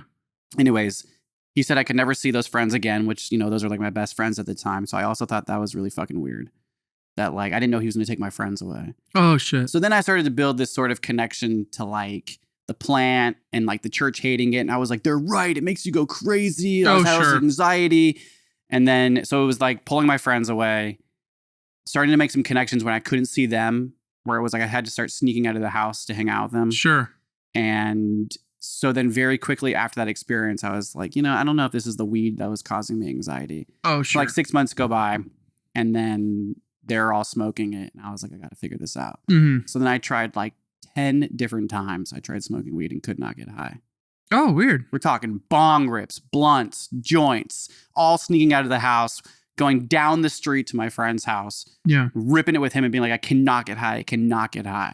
Broken brain is what we call it. Wow. Yeah. So I was like, I don't know what it was. Dude. I don't know. My relationship with cannabis has been very interesting. Yeah. The moment I got high for the very first time was down the street from our parents' house during college night. Okay. We were at the park. Oh, okay. We're having my friend's sister's bong. It's like, was like a 10-foot bong. He like pulls it out of his ass. Yeah. Exactly. Basically. I'll never forget. He pulls it out of his trunk and I'm like, what the fuck? Like, why are we? He's like, come on, let's go to the park. Yeah. Holding this bong. I know. Pack that thing. I get really high and all the lights are coming in. They're talking to me about the universe and saying all this shit. And I'm just like, yes, this makes so much sense. The opposite of anxiety hit. Yeah. I had really bad insomnia at that point in my life. Oh, okay. Given I've talked about this so much on the cast. This was like back when I was like trying to think outside of the Christian box. I'd already told my parents I wasn't a Christian anymore. They were treating me very bizarrely. Sure. At the house because I claimed to not be a Christian and wanted to find my own path. That night, I smoked weed, or I slept for like 9 hours. Had like the best sleep of my life. Sure. I woke up that next morning. I was like, stayed at my friend's house. And I was like, yeah, I'm going to start using this plant for sleep. Sure. That's why I started smoking. Oh, to help you with sleep. Yeah. Yeah, I remember the first night I got super high and I got in my bed and I was like, it's like my bed's telling me it loves me. Yeah. Dude, I was like, dude, it was unbelievable. And then I got kind of fucked up because sure. I wasn't fully aware of this sort of addictive mentality that I had built within me. Like, we have family members that have dealt with alcoholism and this or that, smokers, 30, 40 years smokers with nicotine on both sides of the family, drinkers, you name it. Yeah. And so there's like that genetic component. But like, if you really want to get your kid hooked on something that's just a natural plant, tell them it's of the devil, tell them they're going to lose their mind. And the moment they have actual, like, it's like sort of like a medicinal quality to your mental health. It was like my whole life became about like, not only am I against the church, but I'm going to like push this weed thing because they were so loud about like hating cannabis. Yeah. Well, it also me was and my best friend were like, it makes food taste better. It makes you like think about shit that's outside of the box. Sure. Whatever you wanted to, like, everything about that image became like the image that I wanted to be because it was the rebellious thing to be. Yeah. But then there was also like all of this sort of like all of my anxiety that I was having from lack of love from the folks, all of it went away the moment I'd smoked. So when I got kicked out, weed was like, was your new parent. That was it. Yeah. That's it. Got it. Yeah. What were you going to say, Zach? Mother. I was going to say. So anyway. Yeah, go ahead, Zach. No, I was going to say, this is also during the time when weed was like so illegal. So illegal. Oh, so yeah, illegal. I know. So they were also so on the bad. side of like, you're being a convict pretty much. Well, and that's the other thing that the the firefighter and also the ER nurse and the ER doctor said to me. They were like, you know, what you're going through, a lot of people are going through. Like, because it's legal, you have Graham who's, I got back pain, and they take fucking 10 of them and they're like, I'm dying, you know? So she goes, this is becoming, there's an upswing in THC paranoia, you know, because of people just like myself being a fucking moron and not reading that there was 480 milligrams. But dude, that's happened to everyone I've ever known that smokes weed, eats weed, whatever you want to do. They always have a story where it's like, I overdid it. Yeah. And it was so fun. And like, I did it. And what was weird about it is it made me like think about like I felt like, oh God, it sounds so hippie. Like the earth was like giving you a hug. You know what I mean? Or like you felt like I felt love. You know what I mean? I didn't feel, and I was joking about the whole like, I want to do meth. Like the other thing that was weird that I found interesting is like when I was high on weed, I felt more coherent than when you're drunk. And that's legal. Totally, yeah. That was where I was like, what the fuck? Like, I was like, what the fuck? Like, I feel terrible, and that I could like run over someone while drunk and not know. Yeah. You know what I mean? Like, or not even feel anything. Or feel anything about it. And like when I was high, I was like, no, I can like feel. I can see my son. We were playing video games, like, or whatever, you know, and he was high as shit. And no, I'm just, I was like, you smoked that shit. Hold it. And let it out. Hold it. Throat breathe. Now go in the closet and think. Clear it, cough. Yeah. Sorry I have to do this, but I'm going. Dude, I got to pee too. So bad. Can we have a pee break? Pee break, marker. That was we had to do a quick little break there because all three of us had to pee. We started this topic off talking about pee. Do you remember that? Yeah. And also addiction. So you're welcome. Yeah. Let's bring it back. Let's ask Jordan the question. Yeah. Okay. So Jordan, you were saying it was at that camp that thing happened. Why don't you go ahead and re-say what you were saying? Yeah, say what you're saying. No comment. I'll let the devil speak for me.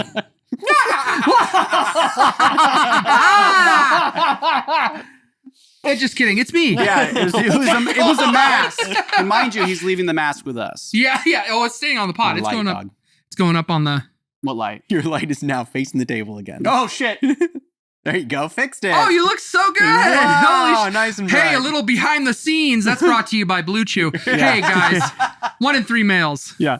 Sleepy puppy. And it's Zach. Are you wanting the lights to be back on you? Yeah. Do you feel like they've gone dark? This brought to you by MeUndies. I love how the joke is 1 in 3 males. Yeah. One of us here uses Blue Chew. Yeah. It's not me. Yeah, I don't need that. No, they would never sponsor us. I just love anything that gets me hard. Yeah. Speaking of sponsors, we've actually had a couple sponsors get really close to signing us. They see us short, and then they're like, oh my God, we would love to sign with your guys' show. And then we're like, go check out the show first. And they check out the show, and they're like, we're not going to sign with you anymore. Yeah, we're not going to sign with you anymore. You'd be so surprised at how many people will just be like, let's make a deal because of one short that we talked about, like THC. Yeah, and they're like, sell our cocktail on your show. And then they'll actually listen to an episode and be like, we want nothing to do with you. You know what's going on in Palestine and the Congo and fuck America. We're like, can't put our brand on them. Yeah, no, it's hard to market, you know? Yeah. Yeah. Oh my gosh. What were we? We were talking about cannabis. And then I want to tell a story. Go for it. I want to tell a story. Bring it back. So I want to tell, I was the older kid. You guys were younger. Yeah. So I would try to talk you into doing things and stuff. At one time, you guys lived at this house that had a hill that would come down, and then it went down into a ditch and then up onto your yard. You're talking about our skate ramps? You're talking about skate ramps. Yes, dude. Pengrove. The old Pengrove. Good old Pengrove. Pengrove. Still smells like shit. Yeah. Great house. I loved that house was tight. Yeah. A lot of good memories in that house. Like that backyard, that's where everything. The trampoline, just a lot of Tooth playing going guns. into heads, broken wrists. So many children's being injured in that backyard. Yeah, dude. So I talked Nate and Zach into hitting this ramp with their rollerblades. And I remember Nate just bombing the hill, turning and hitting the ramp and going so high that I had enough time to turn and look down the alley and just go, that's where my new life is. Because I've killed Nathan Blosto. And because you were like this in the air. And I was like, that's a lot of time to be kicking your legs and before you fall. You landed all right. You did all right. And then I was like, okay, so Nate did it. Zach, your turn, buddy. And you did the same thing, dude. You just took off. And I was like, oh, I've killed Zachary. Oh, he's dead. He's so dead. And I didn't know how I was going to explain to your mom that I killed you guys. Yeah, dude. And another thing that I would see happen is Nate would do these freaky feats of strength. Maybe Zach, maybe you can back me up. One time we were playing basketball at Ryan's house, and Nate, you were the littler kid, so we were like playing, and maybe something like rage filled you or something. Soccer. And the basketball kept going because they had the basketball hoop in front of their yard, and their yard had a big giant bush. Like, it wasn't a yard. It was like a yard that you don't maintain, it's just like for old, and the ball kept going in and you have to climb in and get it. It was bullshit. And the ball went past me and I was like, oh, here we go. Back in the bush. And Nate's like, not today, motherfucker. And you launched off the curb, spun in the air and caught it. And I swear I saw Michael Jordan like behind you, dude. And I was like, whoa, dude, you're 10 feet in the air. Like I can, when I think about you, I think about that moment. You did it again. What was that game you would play where someone would throw the football and there was a group of people? Oh, 7 flags up or 6 flags up, whatever it is. Seven fly up or whatever. Yeah. XYZ, PDQ. Anyway, Nate, it was going to go over the fence at the house in Petaluma, and you jumped and just caught it with one hand, like Odell Beckham, dude. Like before he was even, dude, you caught it with one hand. And I just remember you being so stretched. And I was like, how's he going to land? And you landed on your feet. And I remember when you were playing baseball, they called you the cat. Yes. Because you were like, and I was like, for real, dude. Yeah. I was like, what the fuck? That was so crazy. And the other thing that I remember about Zach, me and my mom had this thing where we would count how many times Zach would do it. Oh, fuck. It's so funny. Zach would come into the kitchen and like, it's ready. It's like time for dinner. Come on. Zach would come in and he'd be like, you would look at the food and it would be a thing of spaghetti. Yeah. A thing of sauce, meatballs. Yeah. And garlic bread. Yeah. And you'd go, what are we having? And me and my mom would look at each other and go, that's one. And then whatever else dinner was, it was fried chicken or whatever. Yeah. What is this? What are we having? Yeah. Holy shit, Zach. What do you think? Like, what does it look like, dude? Oh, man. Oh, my God. Dude, I was just so picky. Yeah. I remember you liking mashed potatoes. Potatoes. That's all I wanted. These memories that you're having, the reason why I was jumping so high was I was just trying to be cool in front of the older guys. Yeah. Well, guess what? I broke my body to be cool in front of those older guys. Bro. Dude, so you brought up that skate ramp. Yeah. Do you remember us doing the Superman, though? Because I remember when we first hit it, that memory you're talking about, we hit it really high. And then I remember being like, I need to get Jordan to laugh. I'm just going to launch and land on my stomach. Oh, yes. Do you remember that? Oh, yeah, God. Superman. Memory unlocked. Yeah. Oh, shit. Yeah, dude. Another thing of just trying to be cool. Yeah. And do the funny and that thing. was also like the startup of Jackass, where it was funny to hurt yourself. Yeah. We were, the 90, 99, 2000, right there, dude. It was like, it was going off. Yeah. Where it was like, and we would film it. Yeah. We'd film ourselves. Everything. Yeah. Everything dude, to find those videos would be oh my God. so we were talking rad. about the other day. It's like, what amount of footage have we lost? Oh, dude. And then, cause you had that cool camera with it had the screen and you could like, oh, dude. I have one of those. It's I bought the exact same one that we used to use. It doesn't work. Oh, of course it doesn't. But, we would film little movies and stuff. I remember we started messing around with stop go animation. And we would like, our shit was very like rudimentary and stuff. Yeah. And then I remember like it was Natalie's turn to like use the camera, and she went off for a while. We played video games. She's like, hey guys, check this out. Check out what I made. And like her video, like the guy pulls up, gets out of his car, looks at his house. I was like, a tear was coming to my eye. I was like, is this a Pixar movie? I was like, oh, Natalie's special. I'm stupid. Like, we're like, he farted in his face. Like, dude. And she makes this thing where he goes and gets water and waters this things, and she made a flower grow. I remember dude, I was like, Natalie, what the fuck? Like, what? We're kids. Like, dude, unbelievable. Typical Natalie, dude. Oh, yeah. Very perfect. Amazing. Well, no, just very artistically talented. I was like, that's different. You know what I mean? I was like, that's weird. We're not, what are we doing? Yeah. And skate ramps, stop motion Lego movies. Yeah. That was like our life. Yeah. We just did that all the time. 8 years old, 9 years old, 10 years old, 10 years old. Yep. That was just every day. Yeah. Another time, Nate, you were feeling particularly frisky, and it was at church at the Kenilworth Junior High, which isn't there anymore. It's a Target now, which is hilarious. A bunch of other stores. I was hanging out with you. We were like playing and laughing, and these two girls were making like a house out of cards, and you were just like, oh, dude, that's tight. Flick, and just blew it up. Oh, dude, and they turned and jumped. And like, I just grabbed you and I was all, run. And they just took off after you. Oh, dude. I was like, that was the funniest thing I've ever seen. It worked because I was just trying to make you laugh. Yeah, oh, dude, it worked. It was the way you flicked it and the way every card went, fuck you. Like, dude, these girls were like, oh, dude. Amazing, dude. What a little dick you were.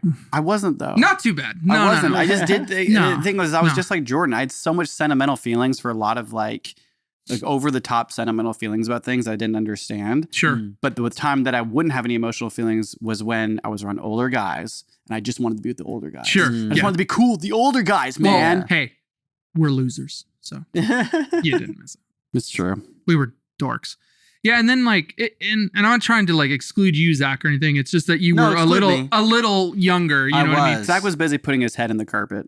No. Oh yeah, you remember that? That was after 4 or 5. I stopped doing that. Oh wait, yeah. Would you get a little rug burn on your forehead? I did. Yeah. You get a little rug burn on his forehead. Dude, how can you make fun of you? You're the one that kissed a wood stove, bro. Dude, Burned your fucking lips off. You can. Every time I say anything, there's plenty to say about me. Oh yeah. It is.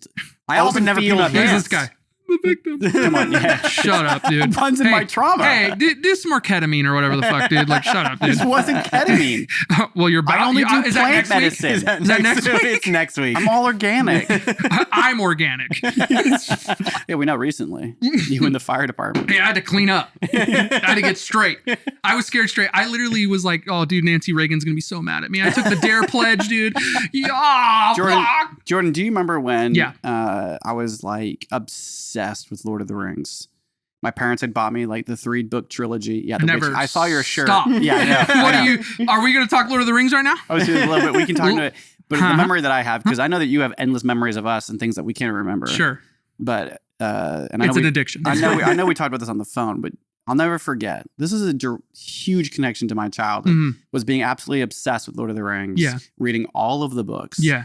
And then the movies came out, or the first movie came out, and me and your mom and you, and I don't know if your brother went. I think all of us went. Yeah, Zach I didn't go. I was Zach young. didn't go. No. And I don't think Daniel went. And Ryan was with us. Yeah. And it was Natalie, Becky.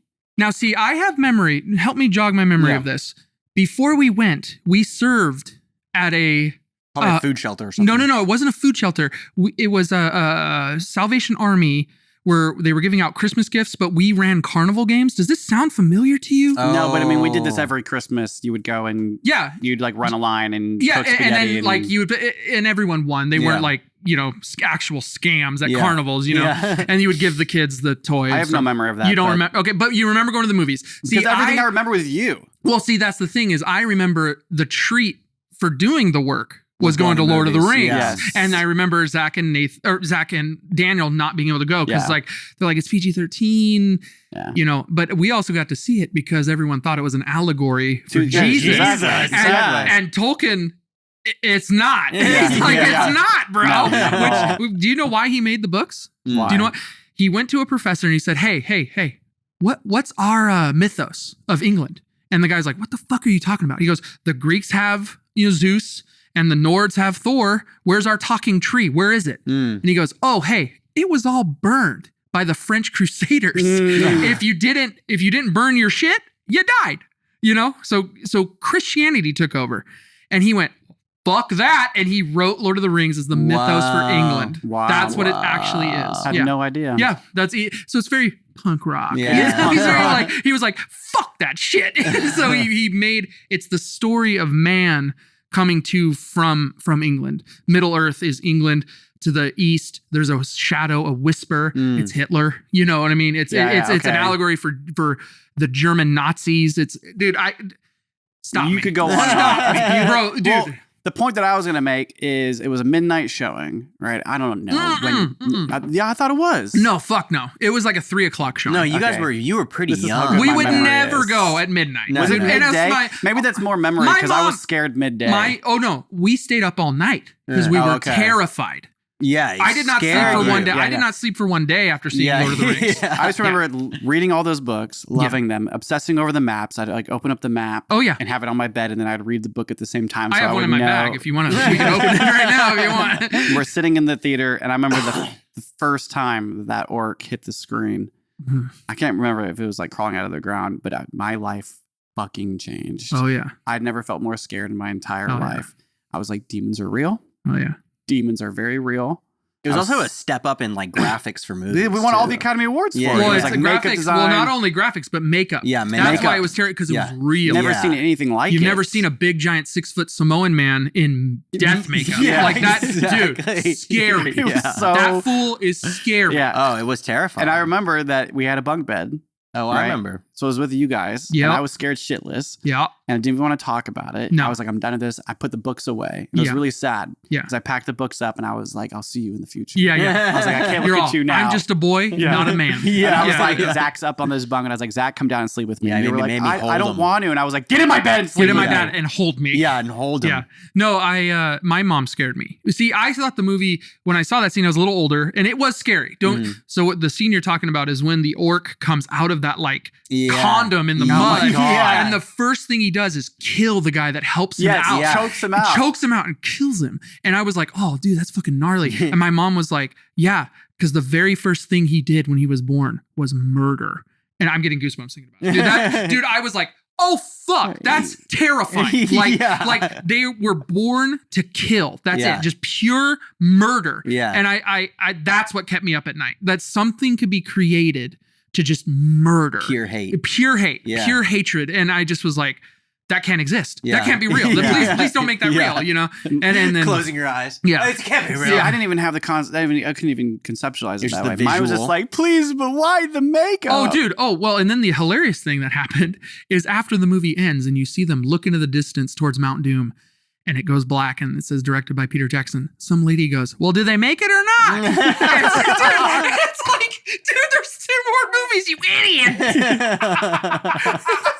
Oh, dude. And then someone, like, I went, because those movies were so crazy. You saw them 6 times or whatever, like. Especially back then. Yeah, because there was nothing else to fucking do. No streaming. No, yeah. So we went back and, remember, hey, kids, you used to go to the movies. Let me tell you, you used to get your popcorn. And then it would take like a year and a half for it to come out on DVD. And the Lord of the Rings was so popular that I watched a pirated copy from Japan, and the laughs were delayed from Ryan. You saw it. We all watched it. We all were like, watched it. dude, and it was like blurry. It was blurry. We're like, subtitles from China.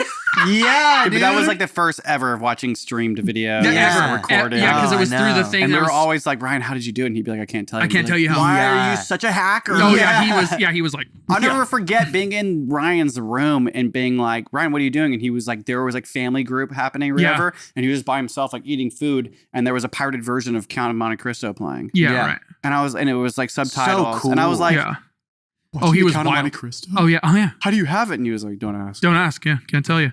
It's on a need to know basis. No, Ryan was wild, dude. He was a wild friend. I would stay the night at his house and get strep throat all the time. No, he had this thing. I remember one time, like he's like, yeah, come on and close the door. And I closed the door, and every inch across the door there were wads of gum. He was collecting them all the way down to the floor. He was halfway through. I know. I saw. And I just remember being like, "What the fuck is that?" Yeah. And he's like, "It's my gum wall, dude. It's all good, bro." He also used to have his hair gel was just glue. Glue. Yeah. He would get the spikes. Glue. Yeah. Have you talked to him at all? In your life? No. Oh, I wonder how he'd feel. I was talking about him. I hope he's doing well. The last time I saw him was in person. He came up for like a wine tasting thing, and we had a blast. It was awesome. Yeah, he was doing great. Yeah, that's the last I know. I don't. He's not active on social media, so it's hard to like find those people that are just like, fuck this thing, you know? Yeah. And it's like, but I did spend time with him when I was like 21. I was like, I visited my grandma who lives down south, and at the time had moved to like San Diego, Marietta area.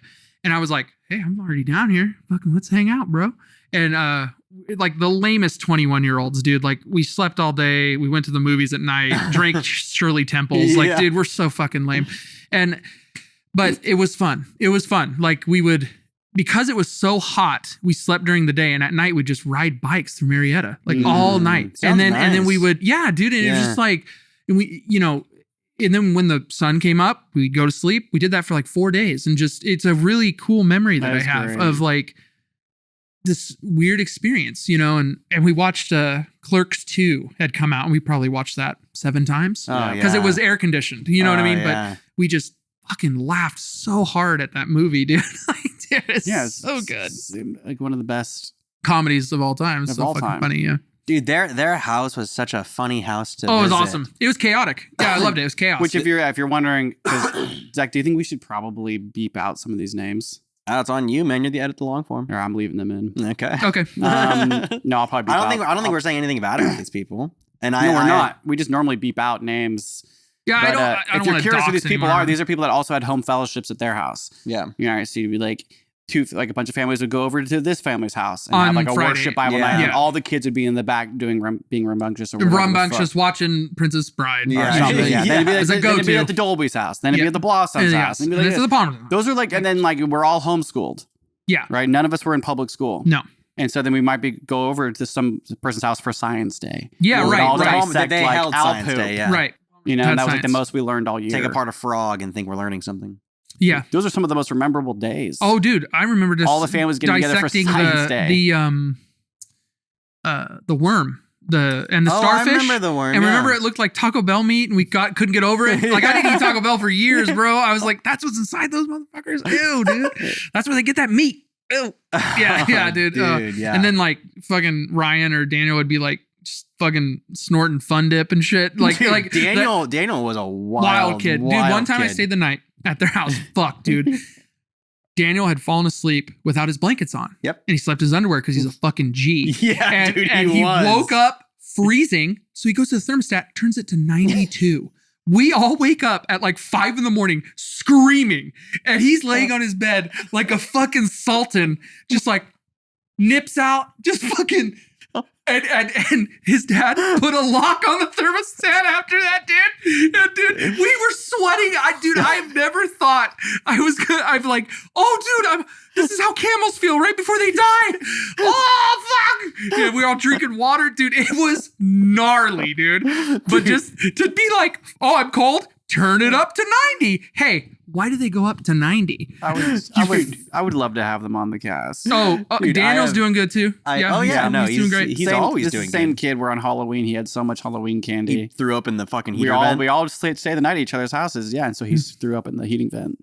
Well, I was sitting next to him. And it just Ew! And then it got hot and stunk, dude. But he wouldn't stop eating candy. Why did you? Oh no. Dude, but he would throw up in the heater vent, and then he would keep shoving candy down his throat, and then throw up again in the heater vent. Hey, Roman. Roman. That's awesome. Oh, dude, what a beast. Was awesome. He also took the entire door off the fridge. Yeah. Oh, with his toy screwdriver. Yep. Yeah. Dude, he used to take... Dude, why are we talking about these people and they're not even on here? But again, it's just good memories. Yeah. He would take a ramen noodle, wrap it around his head, put it in his mouth, and suck it. And it would go around his fucking head, bro, and into his mouth. And oh, dude, come on. Oh, dude. Well, we got one memory you didn't remember. Oh, dude. Yeah, they were great. I remember we went to Bible camp, summer camp one year, and Ryan wasn't allowed to go because his parents were like, "You're not mature enough, dude. Like, you'll fucking disappear into the woods." Like, no. And he was like pumped.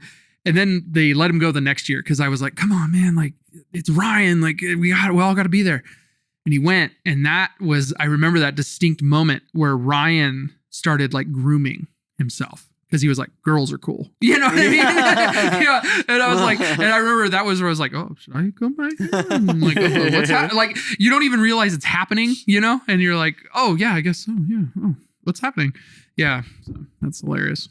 Ryan also had that gorgeous long curly hair. Yeah. They had the Hobbit hair. He looked like Frodo Baggins. He looked like Frodo Baggins. Yeah. Oh, Beautiful man. Yeah, he's great. Is it Baggins or Beggins?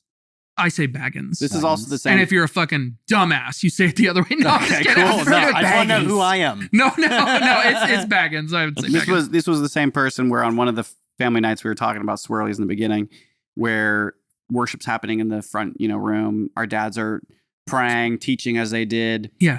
And we're in the back, watching Princess Bride. No, in reality was Ryan and Jordan were wrapping me up in caution tape, head to toe. Oh, yeah. And then took me into your parents' bathroom. Mummified you. Gave me a swirly. Yeah. Threw me back in the room and closed the door where I couldn't get out of the caution tape. Torture. Pure torture. What do you have to say about that? I'm sorry. You were so sorry while it was happening. I'll never forget it because you were like, Nathan, I'm so sorry that we're doing this to you. I'm so sorry we're doing this to you. He made me do it. Yeah.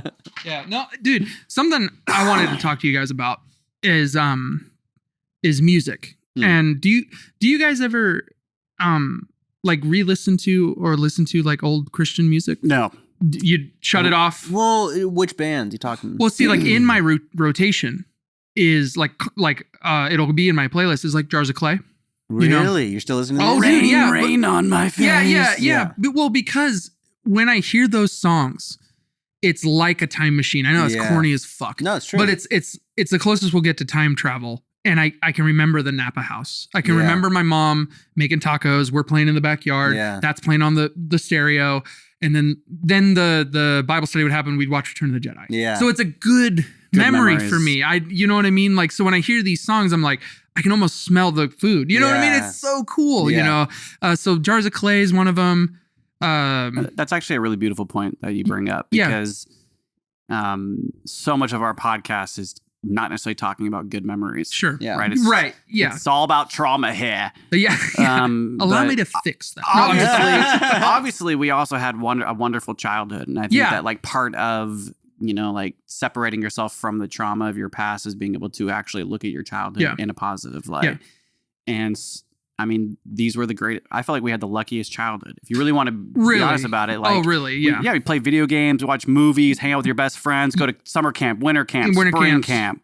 I enjoyed winter camp, less hot. Given these camps did have like 2-hour Bible studies and kids in the dirt face planted. But you're also talking about a time when the youth group was like thriving. And it was all these people we're talking about were in it and we were all best friends. Yeah. Because that was only about like a 4-year period where we were all hanging out. Everyone was kind of cool. And then there was like people got out of the youth group, people grew up, and then it changed. It changed. Yeah. See, because like you talked about it on another podcast where like you were still in it after we were like long gone. And like, so, and like, I moved on with my life. Like I was getting jobs and stuff. And it was like, oh, I didn't even think about youth group. That was something that I was thinking about on the way here. It was like, I don't really like, I think about my life and it's like, yeah, cool. And I love it, but I don't really think about like the feeling of like being trapped and listening to a Bible study for 2 hours. Yeah. You know what I mean? And some of them were great. Like did I learn lessons? Sure. Yeah. Yes. Yeah. Is it weird to hear a story about a guy almost sacrificing his son? A little. Yeah. You know what I mean? A little bit. But, and it's like, Dad, would you do that to me? Yeah. And like, obviously, yeah. No. And he's like, no. And another thing I always talk to my dad about that I always struggled with was the book of Revelation. Because it's like, it's really gnarly. Yeah. And something I would struggle with is, they would preach about,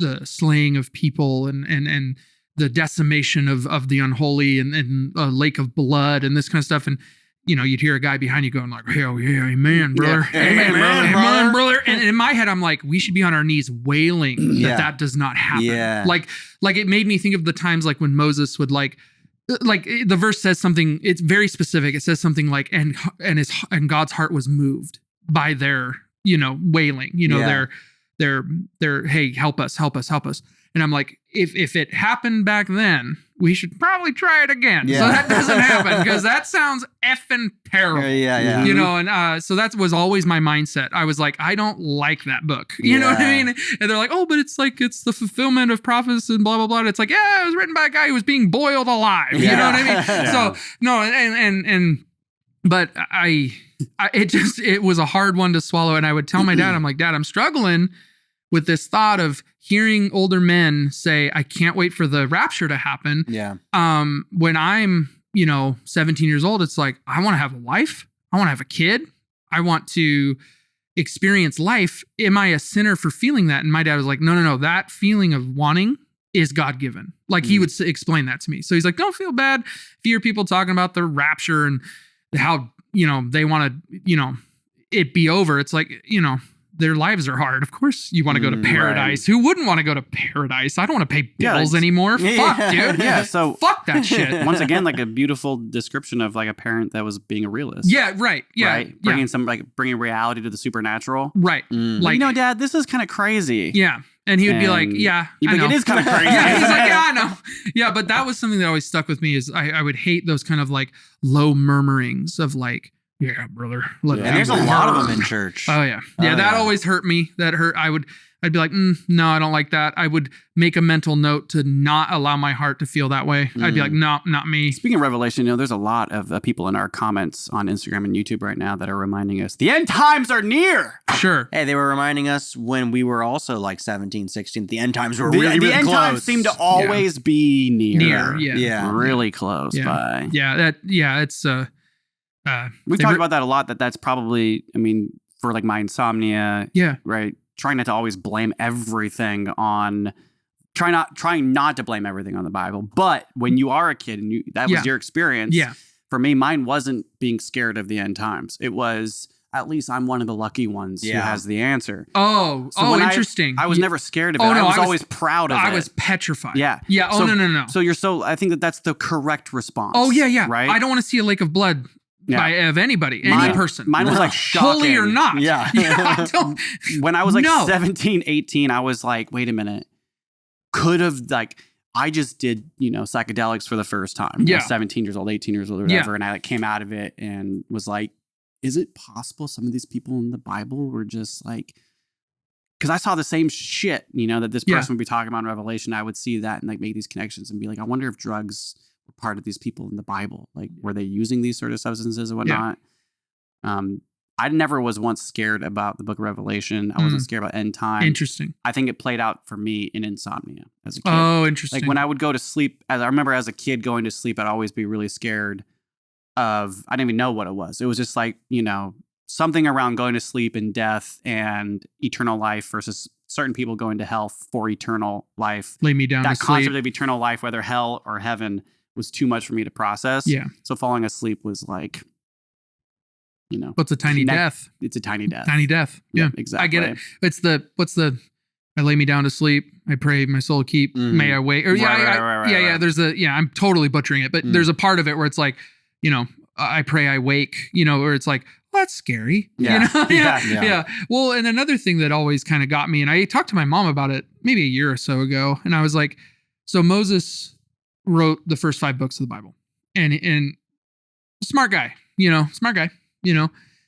but smart for his time. Mm-hmm. And it's like, hey, but he was taught by the highest society of the time, the Egyptians, these scholars, and and they're smart in math. You see the pyramids today, their architecture, their mapping of the stars, great. Yeah, they also thought that the sun died every night, and if they didn't worship a certain way, it wouldn't come back. So you have to understand, like, yeah, he's the smartest guy, but he was also taught by people that believed X, Y, and Z. So I was always kind of 2,000 years ago. Yeah. It's just like, hey man, that's kind of tough, man. Yeah. Like, I don't know. And yeah, I guess what I gleaned from my religious upbringing it was always love focused, and it was always very like, hey, what do the words of Jesus say? What is he talking about? And if you really, and I correct me if I'm misquoting you guys, but you guys have even said that there are beautiful things in the Bible, like some of the words that Jesus has said. If you look at them and it's like, hey, feed the hungry, I don't see a problem with that. You know what I'm saying? Like, hey, treat others how you want to be treated. Noted. Yeah. If we really did, there'd be no war. Because hey, Nate, do you want to get shot in the face? No, I don't. Do you want to see your son's school get hit by a drone strike? No. You know what I mean? Like, what the fuck is happening? So that's where my anxiety comes from. It comes from this, like, I understand that if we loved each other, it would be different. But why don't we love each other? So that's kind of why I was like, so in my head, I made the decision, I'm just going to love as much as I can. And I literally got it tattooed on my hands. You know what I mean? So, and I think that there's like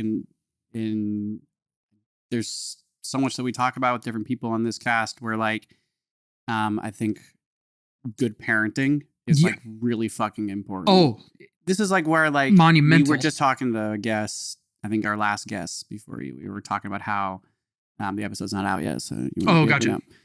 Just about how this thought, maybe it was a couple episodes ago, it was the thought of, like, did we ever have any friends that were in the church that were just like chill kids with chill parents and they just like really nice lives? And it was like, wait a minute, you don't have, you weren't forced to go to youth group. You weren't forced to read your Bible every morning. Right. Or whatever. Whereas, like, in our experience, it just wasn't that way. It was different. And there wasn't, whenever these sort of conversations were about, hey, Dad, what about this? It always led into, like, when we were of age, there wasn't any sort of like feeling that I'm being seen in this sort of fear or the scene. It was more of just straight to arguing. Oh, sure. Okay. Just straight to Jesus first, Zach. Yeah. Jesus first or die. It's like, oh, right. Jesus first or die. Okay. Yeah. The end times are scary. There was actually horrifying. Yeah, I don't want it to happen. I feel like logic was taken out a lot. Yeah. You're going to be just fine tucked away in that heaven. Yeah. Sure. And until that day, you do as much as you can to get as many people there with you. Sure. So I think that, like, with this podcast, we see a lot of that mentality in our comments. And I try to be, like, lighthearted with it or whatever, but it's just identical to the same shit we were raised with, which is, like, legitimate. These people have legitimate fear. Yeah. That what we're doing here is pulling people away from having eternal life. Yeah. And that's big. And that's a big fear to have. And also, too, I have sympathy towards them. You know what I mean? Like if you understand why they're going so gung-ho for it, it's like, they think they're saving your eternal soul. Yeah. Like it's a big deal to them, you know, and it's kind of like, well, we've all been there. Yeah. Right. So it's I know exactly how you feel. Yeah. I know what it feels like. I mean, I guess I think, like, it's harder for me to feel that way, like, as a 40 or 50-year-old man. Sure. Right. Telling, like, people on being like somebody in your 50s who's had kids that have, like, moved up and grown. I mean, you're still, like, hearkening, like, oh, what you're doing is of the devil. Well, I mean, it's one thing to be like, I don't get how people are, like, still in it.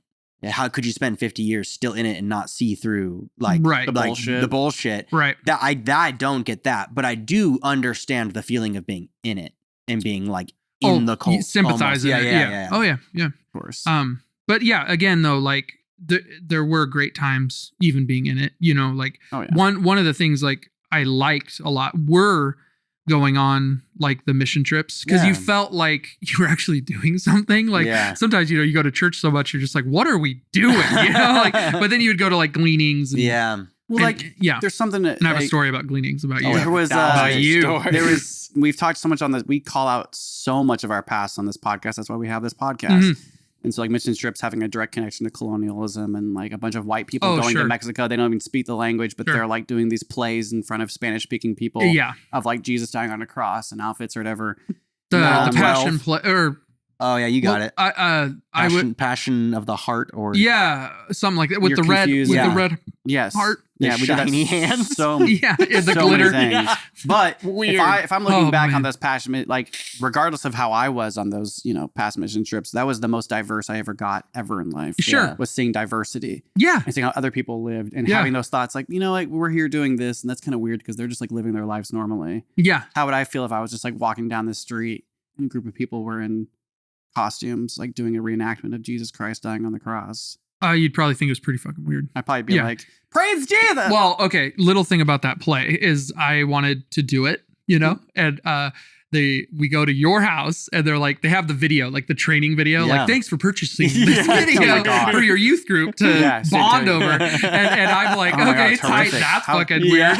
Weird. And we're putting on the sweats and shit. And I'm like, okay. And they're like, okay, and this is the mark you hit in the you know, there's like suicide and shit. Oh my God. It's like, what the fuck? And but right when they're about to start, and they're like, okay, Jordan, so watch this. Rumbly in my tumbly. I'm all, oh fuck. And I blew up your bathroom so bad. I was in there. I was in there the entire training video. Oh, dude, I shit my brains out. Shit. Whoa! Like it was so bad, dude. It was like the scene from Dumb and Dumber. My legs were in the air. I was like, oh fuck, I hope they can get it out of the porcelain. Oh fuck. I'm dying. I'm like, oh jeez. I was like, I'm sorry, I'm missing it. And then like I shit my brains out. I come into the kitchen and because you had that TV living room area, there was your island. You know what I'm saying? I don't want to dox where you lived, but yeah, anyway. The house in Windsor. Yeah, it was that neighborhood. And I come around the corner and literally at that moment, they stop the video and go, yeah, Jordan, so what do you think? And I'm sweating. I'm just like, oh, I didn't see it. Literally having the worst shit of my life, you know? And they were like, oh, okay. And I didn't end up doing it because like at that moment, they were like, I guess he's not really passion play material. Yeah. You know, I was like, I guess because he's a pair. Yeah, dude. I was like, I had to shit. Yeah, I ate like bad Taco Bell or something. Dude. That makes sense. Like, fucking terrible. Yeah, the classic post-church meals. Yeah, Taco Bell. Taco Bell. When you mentioned the whole suicide aspect of that, I instantly saw Ted. Yeah, Ted did it. Doing it. Yeah, Ted would do it. And he did it so well. And it was, I couldn't even process what was actually being acted in it. But looking back at it now, how wild. Oh, yeah. How wild. It's crazy because it's absolutely wild. He's dead. Yeah. I'm just kidding. I'm just kidding. Oh my God. No, he's not. Ted's fine. I didn't hear that. He's far from it. He's doing great. He's doing awesome. Yeah, he's a dad. Yeah, dad. 2 beautiful kids, beautiful wife. He's dead. Yeah. Sucks too. Prophecy fulfilled. Yeah. Self-fulfilling prophecy, dude. Like he's unlived. No, at Gleanings. Oh fuck, Nate. Here's another one. I tried to kill you. So Gleanings. You want to explain what Gleanings is?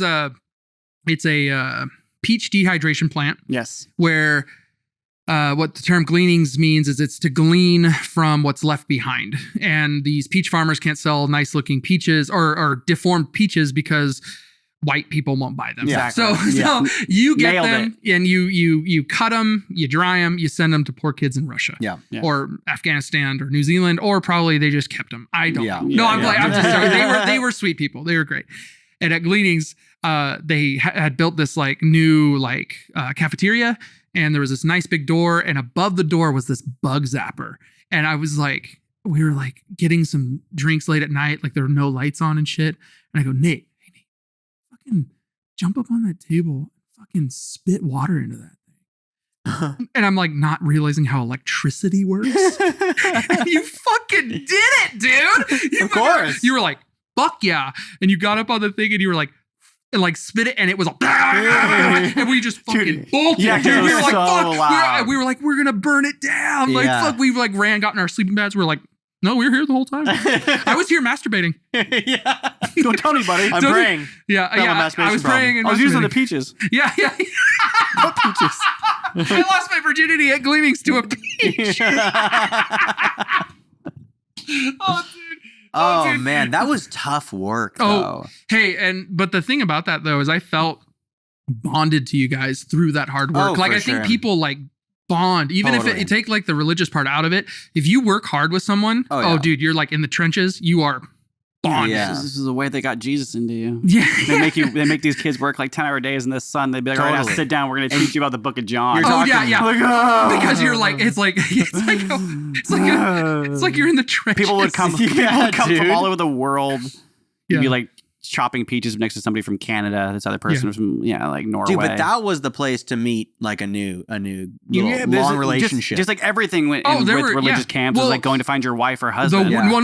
Point to that. I remember they sat us all down and they were like, hey, dude, this is a place for like, work and religion. This is not a place where you try to like meet a girl or whatever. And in my head, I went, well, where else are we going to meet a girl? Yeah. Like I was like, the library? I was like, do we go to a bar when we're 21? What the fuck? This is the perfect place to meet the girl of our dreams. Of the Christian dream. Yeah. Dude, like 100%. I just remember, there were certain things, I don't know if it's just the way I was raised, I would just go like this. Yeah. Nope. And just fucking chuck that shit out. I was like, nope. No. See you later. You always had that ability to like think for yourself. Yeah. Well, it was encouraged by my dad. It was encouraged by my dad. He's just like, think for yourself, man. Man, it was so hard. I remember it was all about fitting in, doing the right thing. No. Being a perfect person. Well, and no one of Christ or that was like an elder preaching to you or telling you what to do could be wrong, at least in my eyes. Yeah. Everything that everyone said, if they were like a leader in the church, I'd be like, well, they must know they're a leader in the church. So I'm going to believe them. Oh, see, no, I was like, listen to them and be respectful, but also think for yourself. Cool. Like, see, like, there's other people that I know that would be like, well, what about this and this? He's right there. You know what I mean? And then he got, excommunicated. Yeah. So I was like, well, I don't want to leave my house. So no, I'm just, nothing like that. It was a thing of like, listen to everybody, be respectful, but also, hey, think for yourself. Yeah. Hey, like, come on. Yeah. And you would, and it wasn't hard to do. Like when people would say super dumb shit, like, hey, wouldn't it be cool if we could put all the homosexuals on an island and nuke the island? And I'm like, I'm 13 and I think better than you. You 40-year-old fuck. Yeah. You know what I mean? Like, and in my head, I was like, I will never be like you. Yeah. Like, never. Yeah. Yeah. So I guess that's what it's like. It's like, I don't have trauma because I just was like, and I'm not be like, because my brain is so good. Like, no, it's parenting. I was parenting. And my dad was like reinforcing thinking for yourself. Yeah. But, doing it in a respectful way. Yeah. Listen to the elder. Yes, sir. Mm-hmm. Yeah, cool. Mm-hmm. And then just be like, yeah, see you later. Yeah. And, it's like, it's an interesting like correlation to make because I didn't have that. We didn't have that. Sure. That sort of connection in the brain. So like my only way of learning anything was to be rambunctious about it, to say the extra thing, but what about this? And say it out loud in a group of people. Yeah. And then be like, oh God, here's Nathan again. Like, and I remember like my sister Natalie wasn't married yet. Like we're all at the house and my sister literally came to me and was like, hey, have you ever tried maybe not speaking what's in your mind? Oh. And she I remember her like telling me like, she didn't want to. The reason why you get in trouble all the time and I don't is because, I don't say anything. Yeah. And I remember being young, being like, yeah, I'm going to say it. How did you do it? Yeah. Because that was Natalie's superpower. Yeah. Was kind of the similar thing. Oh, yeah, I'm just not going to ever say what I'm thinking. Right. And then no one's ever going to know. And I'm never going to be in trouble for anything. Right. So me and Natalie mirrored each other that way. Yeah. And Becky and you mirror each other. Yeah. Dude, yeah. Becky was the middle kid. Oh, yeah. Becky was like, motherfucker. Yeah. Like, I'm going to say this and that. Oh, yeah. Becky. Which we know that your sister's probably going to be on our cast at some point. I hope she is. And I'm going to say this here into that camera. She is the smartest woman I know, dude. Like, she is so strong and so smart and just, dude. Like, oh my God, I love talking to her. Like, yeah, she is so confident and so just like, no, dude, this is how it is now. Like, fuck you. And I just love that. Maybe someday we'll have you three and then Natalie here too. Oh, that'd be wild. Really cool. We'll do a 6-person cast. Oh, dude, that'd be wild, bro. That'd be wild. Yeah, just stop bringing up the whole swirly thing, That was just one story. There's more. I'll come back if you stop bringing up the swirly. If you stop fucking bringing it up. There's more direct abuse. Oh, dude, there was a... I do have to say, though, that Nate did... Nate, fuck!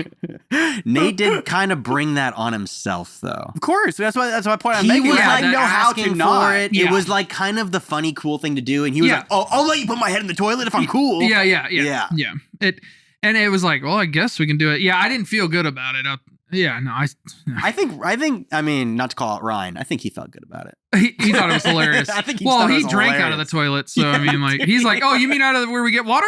He's like, that's a dig. Sorry, Ryan. Hopefully he's not drinking out of the toilet. We'll let his name slide besides that one. We'll mute it for that. Okay, one. yeah. Yeah, beep. You didn't mute my name for everything. Yeah, I know you're talking about me. me. Your mouth moving. You fucks. Oh man, no, a 6 podcast. That'd be chaotic and fun. That'd be fucking sick. No, I just I think that it's there is a really an amazing connection to good parenting. Yeah, and like so much on our podcast. We try so hard not to speak ill of our parents because I love our parents. We still have a relationship with them. Yeah. You're not like, right. Right. And our cast is meeting people that don't have relationships with their parents anymore. Sure. And so sometimes I'm even surprised that we do have such a strong relationship. It's strong. We're really working on it. It's not really that strong. At the end of the day, they're really unhappy with us having this podcast. I'm sure it's hard, but at the end of the day, I truly believe they love you. You know what I mean? Like, and I'm just speaking from how I grew up and I saw them, how they looked at you and how, you know what I mean? Like, I'm not, because I've seen, when I lived in South Dakota, I had friends, we were really poor. So I didn't really connect with their wealthy white kids. I hung out with the native kids. And some of their parents were kind of rough, you know what I mean? And there was abuse, and there was a way that they handled each other. And I was like, ooh, that's different. I don't know what that is. I've never, you know, culturally different. Yeah. And just, and also too, like their parents abuse them, and, you know, it's, you know, so it's generationally. Yeah. And so I would just try to be like a ray of hope, or not a ray of hope. Wow, Jesus Christ. A ray of sunshine in the room, you know, to make everyone laugh. And hey, look at the token white kid, you know, hey, what's up, everybody? Feathers. No, fucking just trying to make them laugh. And I connected with them so much that they would actually take me to their powwows and stuff. Like, it was fucking tight. Yeah, it was cool. It was like, I'd get like side-eyed sometimes, you know, like, who's that fucking white kid? And they're like, no, dude, like, he's cool. Like, he's just Eric's friend. It's cool. And then, so I never felt that feeling in your home ever. Like, no. Our parents loved us, dude. They still love us today. Dude. And also, like anything, like every family, like behind closed doors or whatever, right? Everyone's just, I think that like there's the part of like with our folks, the reason why they get brought up so much in this cast, why your parents are even being brought up, I think a lot is because in our life we were born into having parents that were directly related to doing ministry in the Christian church. Of course. So you like grew up from birth having people, your parents were in the ministry, worship leading, whatever it was, or even teaching, right? So we had parents that we just like looked at teaching from this Bible, and we didn't have any other sort of reference. Well, see, I saw what went down was my dad got saved. And he did it for a while, fell away. And then so when I was like kindergarten, that's when I started seeing him read his Bible again. So he like, there was like a resurgence, you know, of it. So I actually lived life for a while where there, you know, it was more like, you know, watch The Simpsons or what, you know what I mean? It was just normal. Like, it was like, whatever. So and then it got back into it. Yeah. And so like I think like anybody if you have parents that are like, we're born again Christians, this is what we follow, but there's this whole world that we're living in and we got to be a part of it. Yeah, right. Or if you have parents that are like, I'm a born again Christian, I'm a leader in it, and by the way, this world's full of sin and everybody in it's wrong. Right. Until they find this path.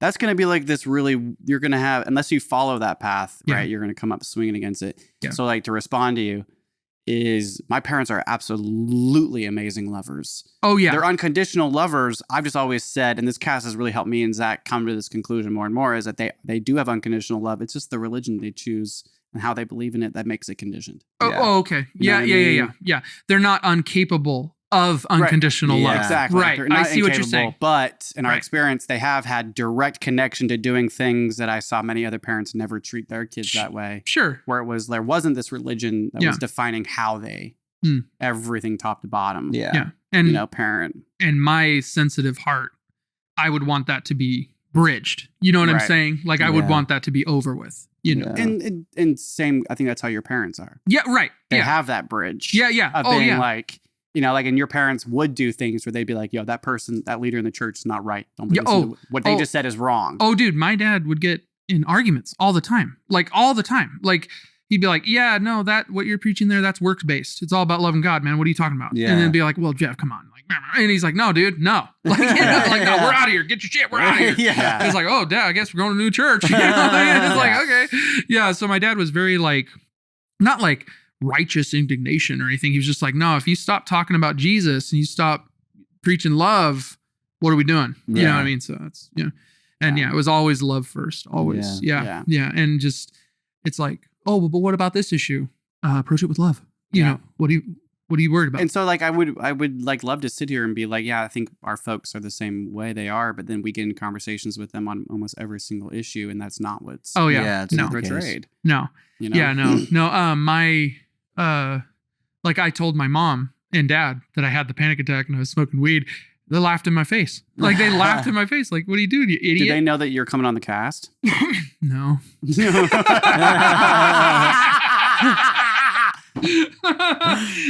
But I don't think they would. No. It's. I don't think that they would be upset. Happy? No, upset okay, or disappointed at all. Yeah, no.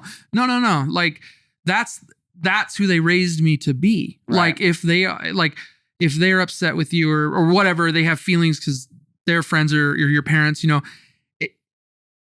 approach it with love. You know what I mean? And that's what I'm here to do. I'm not here to change your hearts. I'm not here to negate your agency in what you went through. I'm here to say that I love you. That's the point. Is it not? Yeah. Like, come on, guys. Like, that's what it's about. Yeah. Yeah. And no matter where you're at, no matter how you say it, I'm the kind of person, like, if you're having the worst day ever and you're like, dude, I'm alone. And then if my name came to your head, you'd go, that guy, he's got me. Like there is love. You know what I mean? So that's how I'd want to live my life. That's beautiful. So I have heart cancer and I have 4 months to live. It's like the rarest form of cancer. If you could go fund me real quick. We're going to go ahead and put the link at the bottom. Yeah. Let's play the music. Everyone pass out the tape. You guys should have a plate. That'd be fucking funny. Yeah. That should be your Patreon. There's a plate that goes around to all these guests. Yeah. I saw a clip where you guys were talking about like monetization. We were just dropped it. Oh, you just dropped it. Yeah. And I watched it and I literally was like, I was going to send you emojis of plates and the dove. I'd just be like, what the That's fuck? our take. That's our take. I was all just like the church. Just like the church. You fucking the hardest thing is asking people for money when you're like, fuck tithing. Anyways, if you want to donate to our podcast, go ahead and go to www. Yeah. Hey, guess what I've never done? Tithe. Really? Ever? Never once. You know what I've never done? And I know it went to my dad. Oh, well. I would think that I'd be like, this is going right back to me. Yeah. Oh, you're all, that's my allowance. There goes my Taco Bell. Yeah. Those new Nikes. No, I never tithed and I never once rose my hand in worship. Really? No, it never felt right. You were the opposite of me. Yeah, I couldn't do it. I was like, man. Zach didn't sing much and I'd be there like, come on, Zach, sing. Yeah. Oh, I enjoyed the singing. Even to this day, like to some of your guys' points, there are parts of it you miss. The ritual even and I don't want to sound like weak-minded or whatever, but it's like, yeah, dude, we're humans and we miss rituals. The worship was fucking tight. Jordan, dude. I go on these amazing plant medicine retreats where you two can come and sing if you'd like. All right, Zach. Yeah, see you later, bro. Yeah, see you, man. Hey, thanks for coming in. Guys. You can bring the worship back. Yeah. Well, you know what's funny is I was listening to a podcast with a comedian, Pete Holmes, and he grew up. He grew up Quaker. Yeah. Oh, yeah. God. He has this joke where he's like, there were a lot of carpeted gymnasiums in my life, and it's like, bro, I get it. Yeah. He's like, let's hear those testimonies, and he was talking about how there's a service in Southern California where all it is worship. There's no sermon. You go there, you worship, and you leave. And he's like, it's beautiful. And I'm like, that sounds tight. Yeah. Like, he's like, you can commune, he goes, there's that little cool coffee thing in the back. And, and he's like, but then you just go, when you're ready to go. And I was like, I'll go to that. That sounds tight. I'd probably still be a Christian if that was the case. Yeah. He's over there like, fuck that. I'm just playing, bro. There's like so many different ways to be a Christian. Yeah. So many different types of Christians in this world. Yeah. Well, it's even hard for me to say that I'm a Christian because truly what a Christian means is to be Christ-like. And it's like, is anyone? Do you know what I'm consider yourself a Christian? I want to even though you just said that's not hard for you ask to... that question. Yeah. No, it's I want to believe so badly. You know what I mean? I want it. Also, too, something that I struggle with is the idea of this just ending. Yeah. It seems cruel. Yeah. Does that, you know what I mean? Does that seem weird to me? Or to you guys? It's like, what? Yeah. Like all the laughs and chocolate cakes and sex and fucking it's over? Yeah. Dumb. Yeah. You know what I mean? Like that's dumb. So because of that, I hope on a prayer that something is real. Yeah. And there's my favorite verse in the Bible. I will misquote it because I haven't read it, but it's not John 3:16. It's not, all these other ones. Yeah. No, what did you do? There's only one verse. You blasphemous. No, it was this verse that my dad showed me, and he's like, because I was concerned about dying and like like what's happening. And he's like, hey, like it says this, like when you pass from this plane to another, all things will be made known. And I liked that, where it's like, what's really going on, you know, like, and I go, what does that mean? He goes, you'll know. Yeah, I don't know. Maybe you float as space dust for a while and then you find this giant sun and it's like, oh, I'm God, you know, or what does it mean? You know, I don't know. But I liked that. I found comfort in that, where it's like, we think we know what's going on and we don't know. Yeah. And anyone who tells you they know what's going on, they're trying to sell you something. Yeah. And I know everyone says that it's cliche, but it's real. No, and it's true. real. It's true. They're selling snake oil, dude. But that verse, I was like, that ring true in my ear, where it was just like, when you pass from this plane, all things will be made known. Yeah. And I'm like, tight. Yeah. You know what I mean? Tight. Yeah. And I think that it's like, it's pretty damn scary to think of like, to live this entire life and then for there to be nothing. And that's a scary thought. But to that point, though, if there is nothing, you, me, Zach, everything, that plant, that light, everything. Oh, I just got blinded by it. You and I have non-existed longer than we will exist. And if you think about that non-existence, think about before you were 3 years old, 4 years old, rubbing your head on the carpet. Yeah. You felt no pain. You felt no worry. Yeah. You felt nothing. So it's kind of like, is there peace? Well, I guess that's peace. But it is also weird. If there is nothingness. If there is nothing. Right. So in my head, I kind of came to terms with that. But if you ask me, are you a Christian? I would hope that there's more. Yeah. That's what I'm saying. And, you know, if you were to ask me the same as that question, I'd probably respond really differently. But my actions in my healing process now are still going and trying to get the fuck out of my mind. Sure. To use the things of this planet to be like, let's go see what's out there. Sure. Right. Yeah. And I think that like, so when you're born in a family where it's like, really it kind of is, you know, one way or the highway, it's black and white. There's heaven and hell. You're right. Right. Yeah.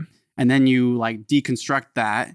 You're not just going to be able to be like, well, then there's nothing out there and I'm not going to worry about it. Right. You're going to be questioning it. And so like we've talked so much about how like when I left Christianity and I like was jumping into other religions right after, it was like, let's check out Islam. Let's do Judaism. Let's do Hinduism. Let's do Buddhism. Sure. Because it was too hard for me to think that there wasn't something else that I needed to find. You thought you missed it. And and I've said this a bunch, but I really don't think that I fully started to grasp deconstruction until we started this cast to where like with my therapist that I've had now like 4 or 5 years and I've done all this different types of modalities of healing or whatever, like just in my own personal experience to where I've gotten a lot more comfortable letting it all go. Like not needing, like it is really sad where like the thing that you had with all of us growing up as kids, there's like our whole childhood and teenage life, if not most of our like from like 0 like 18 is being like every thought is heaven or hell, Jesus Christ on the cross, other religions being wrong, you were right. And so then you're telling me that I'm supposed to just let this go and be wrong, right? When you were right and you had found like the right path this whole time. Right. It's the scariest thing ever. And I think that that's part of deconstruction. And I think that that's why I'm still on this journey. That's why I love psychedelics. Sure. That's why I love traveling the cosmos. And when I say love, it's scary shit. So, you know, like you do it with intention and with the right, or else you'll be calling a firefighter, checking your blood pressure. I don't know what you're talking about. But because it's not easy. No. And I don't think it's meant to be. And there's so many different ways that people find answers so that they can live peacefully every day of their life in a lot of a shit show down here on earth. Yeah. Whatever that means, right? And so much of like my healing has been learning that like, you know, another cliche term is heaven's here and now. Right. Yeah. So we were like raised to think that this world was evil. And if you go into this world of sin, and when technically it's the garden, like we're in it. Yeah. And so then like, but really like life can be heaven here and now. It can be. But it's just really hard to like live that and understand that for yourself on a personal level. And so I totally understand what you're saying. I think that Zach and I do this podcast because we really, really, really do wish that we could have like, I've always had a dream of having a relationship with my parents in the ways that I see other people, like the way you have a relationship with your parents. Sure. Yeah, man. I get it. We can't talk about anything that we talk about on this cast. We can't be real really at all with our parents. Man, and I think that, so we got to be real with somebody. Yeah. Right. And yourselves. We got to make some sort of reason of this. And so like having guests on that share their stories, like sometimes hearing trauma can be so tiring, but it also makes me feel a lot less alone. In the thoughts that I've had my whole life about eternity.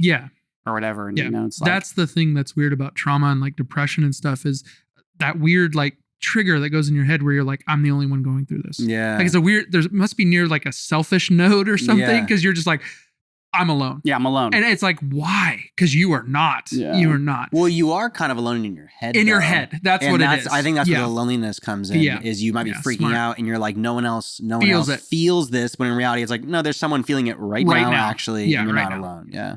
Yeah. No, when I had my panic attack, my heart went out to people because I did a bunch of reading that there's people that suffer from 2 or 3 a week. And I was like, oh no. Hell no. Zach was having like 4 or 5 panic attacks a day. Oh yeah, for months. Oh God, no. Oh yeah. Oh no. That was one of the main things that Zach suffered. Like you suffered with was panic attacks. If you want me to start crying, like don't let. Oh, well, that's I'm like so much sorry. of what you said when you found our podcast. Right when we talked a long time ago. Yeah. And you were like, dude, I had no idea. Oh, I had no idea. This is what you guys. Well, no, like being a kid and seeing your home. Yeah. I was like, that losses, man. That's tight. Yeah. Like, you know, like I would leave your home going, perfect family. Perfect. Tight. Perfect family. And I know as you get older, you're like, no one's perfect. Yeah. You know, and it's humans raising humans, and you know what I mean? They were kids once and now they have kids and stuff. But it's like, I did not think it was like that. So, but my heart would always be just like, I'd want to see healing. You know what I mean? That's all I'd want. Yeah. All I want, man. But it's so interesting that just to having that slight difference of a parent that's like, also use your brain. Yeah. That changes everything. Oh yeah. Changes just absolutely everything. A one sentence. You know what I mean? And another thing that he said that always helped me, because we moved a lot because we were renters and the houses get bold and then you get a new school district, yada, yada, yada. I would come to him and I'd be like, man, I'm afraid about like not making friends. And my dad would be like, hey, I'm gonna tell you something. Lay a little philosophy on you. Friendly people have friends. He's like, hey, be nice and you'll have friends. And something just clicked. And I was like, oh yeah, got it. And I could walk into any group and if they were rude, I'm not fucking friends. And then if they weren't and we hit it off, I could just be friends with anybody. I could walk into any situation and just be like, what's up, homie? You know, like whatever. Yeah. So that clicked. That was good. Yeah, no, he just laid some just honest. Some groundwork. Yeah, just honest foundation, man. That's all it took. And I'm trying to do the same with my boy, you know? Yeah, man. That's same with me. Yeah. That's all you can do, man. And you gotta let I think that like so often, right? Like as a parent, you're like, I'm never gonna do things the way my parents did. And what's been really great about having a therapist and dealing with this trauma and like dealing with my own side of addiction and the drugs or alcohol, the ways I use them and all of my own issues is our parents did a really fucking good job parenting in many ways. For sure. And like I've stood by. It's just like when there's trauma in the way, it's really easy to see your entire background as being this awful, evil thing. No, right. And but there's my entire life I've always like seen how one of the blessings we had with our parents, and this goes, I know the same for you, is we had parents that talked with us. Oh yeah. Like our dad loves to talk. Yeah. Right. Which can be an issue and also like a really good thing. And so every single thing that came up in our lives, he put way too much emphasis on the things that maybe you should just let go and let the poor kid figure it out. Like he's just being a kid. Sure. Yeah. We don't need to talk for 2 hours about God and all this Christian shit around the normal biological things. Oh, right. 100%. And that's where it gets all milky and weird. 100%. But like ultimately, I had more intuition on communication with adults and people and talking about hard shit. Yeah, right. I mean, like, no, let's talk about it and have eye contact. Yeah. Like, let's really talk about it. He kind of forced us to learn how to do that. Yeah. And that's like, to this day, I mean, that's like, it comes out in my power of like nursing and my intuition with and that's something you're grateful for? So grateful. It's amazing. Oh, totally. So much of my healing over the last, I'd say, year. Oh, good. Of my life has been like, and I've always felt this way. It's just learning how to put like the feelings that are mixed in your body of trauma. Yeah. Right? Where like you have like this, like, I hate you, Dad. And I love you, Dad. Yeah, and I wish you were this way, Mom. And like all the feelings as a teenage angst. Like I've been having to deal with a lot of my teenager angst self. Oh, yeah. And my trauma started, which is all on this cast. You can go back and is that like I had to work through some childhood. Subscribe to the Patreon. Subscribe to the Patreon. We do it with our shirts off. Shirts off. It's like that's not a bad idea. I had to go through like the 8-year-old self. Yeah. That's like one part. And there's like the 12-year-old part. Then there's like the 17-year-old part. Yeah. And right now I'm with the 17-year-old part. Yeah. But like the difference is the 17-year-old can communicate. The 17-year-old can like speak for themselves. Sure. And that's how I feel like a lot of learning how to parent that part of me has like really benefited parenting my son, which is learning how to just like let the fucker go. Yeah. Like, yo, do what you get. I'm always here if you want to talk about it. Yeah. right? Where the 8-year-old self was like, let me hold you. Yeah, let me yeah. love you no matter what. That's where I am right now with my boy. Yeah. And that's how like my process with me has felt. Like I had to I had to learn how to coddle myself. Oh, okay. Right. Then I had to learn how to let myself figure it out. Sure. And then now I have to let myself sort of like that 17-year-old be angst at times. Oh, okay. And instead of being perfect, it's kind of like, no, dude, that makes sense that you're feeling like you're angry right now about that. Yeah. And instead of the anger coming out in my adult self, what happens is I feel that and I'm like, yeah, that 17-year-old's is rumbling. There was a lot of trauma in that. Like, so I think there's like stages. Yeah. To this. That's And all of those stages, the 12-year-old had a father that was there. Yeah. Right. The 8-year-old had a mother and father that were there to an extent. The 17-year-old. Yeah, 17-year-old didn't. And that's where the difference comes in, dude, when it comes to like that 15 to 17-year-old time period, especially with Nate, especially talking about like my anxiety, is like when we smoked weed and I could not, this panic that you're talking about, I could not get out of it, dude. And it was like weeks went by, they kicked him out. And then that made it like 400 times worse. Oh, of course. That it was like, how could this be the result of like one simple mistake of smoking weed or whatever? Yeah. And that love switched, but they're still, I mean, again, it's like hard to talk bad about your parents because that love you're talking about, it was all there until the church wasn't in you anymore. And then that love kind of was more like, oh, well, we love everyone that's a part of this unified body. Right. Yeah. It was kind of like, you know what? We love you so much. But that's how it felt. Yeah. That's how it felt. And it was like, I know you love me. And they'd be like, but I'd be like, wait, hold on. Yeah. There shouldn't be that but. Yeah. Sure. Yeah. But you did this. Yeah. Like, No. so what I do defines that love. But I have always felt that unconditional love from your family for sure. Oh, cool, man. Endless. Yeah, cool, Endless man. love. Yeah. Endless. Yeah. I honestly, like, I don't know what I would do. Like if it was flipped, like the script, I wouldn't be able to handle it. You know what I mean? Like I'm that like sensitive, and I'm just thankful, that it. Well, I think you're making a really, we talk for like 2 hours and get to the very end of the podcast. We'll talk about some religious trauma. Yeah. I think you make a really good point and we've had some of those guests on our podcast or whatever. Some of those guests aren't alive anymore because there are certain people that weren't lucky enough to get past those times in their life, maybe where they are homeless now, or they got so addicted to drugs that their brains are like, goners, or they committed suicide. Yeah. Oh, Jesus. I think that's since we've started this podcast, even though we've always known that because we've known stories like being out of the church now and then like hearing of things. Yeah. Is we've had guests in our podcast that have family members that committed suicide directly related to religious trauma. Jeez.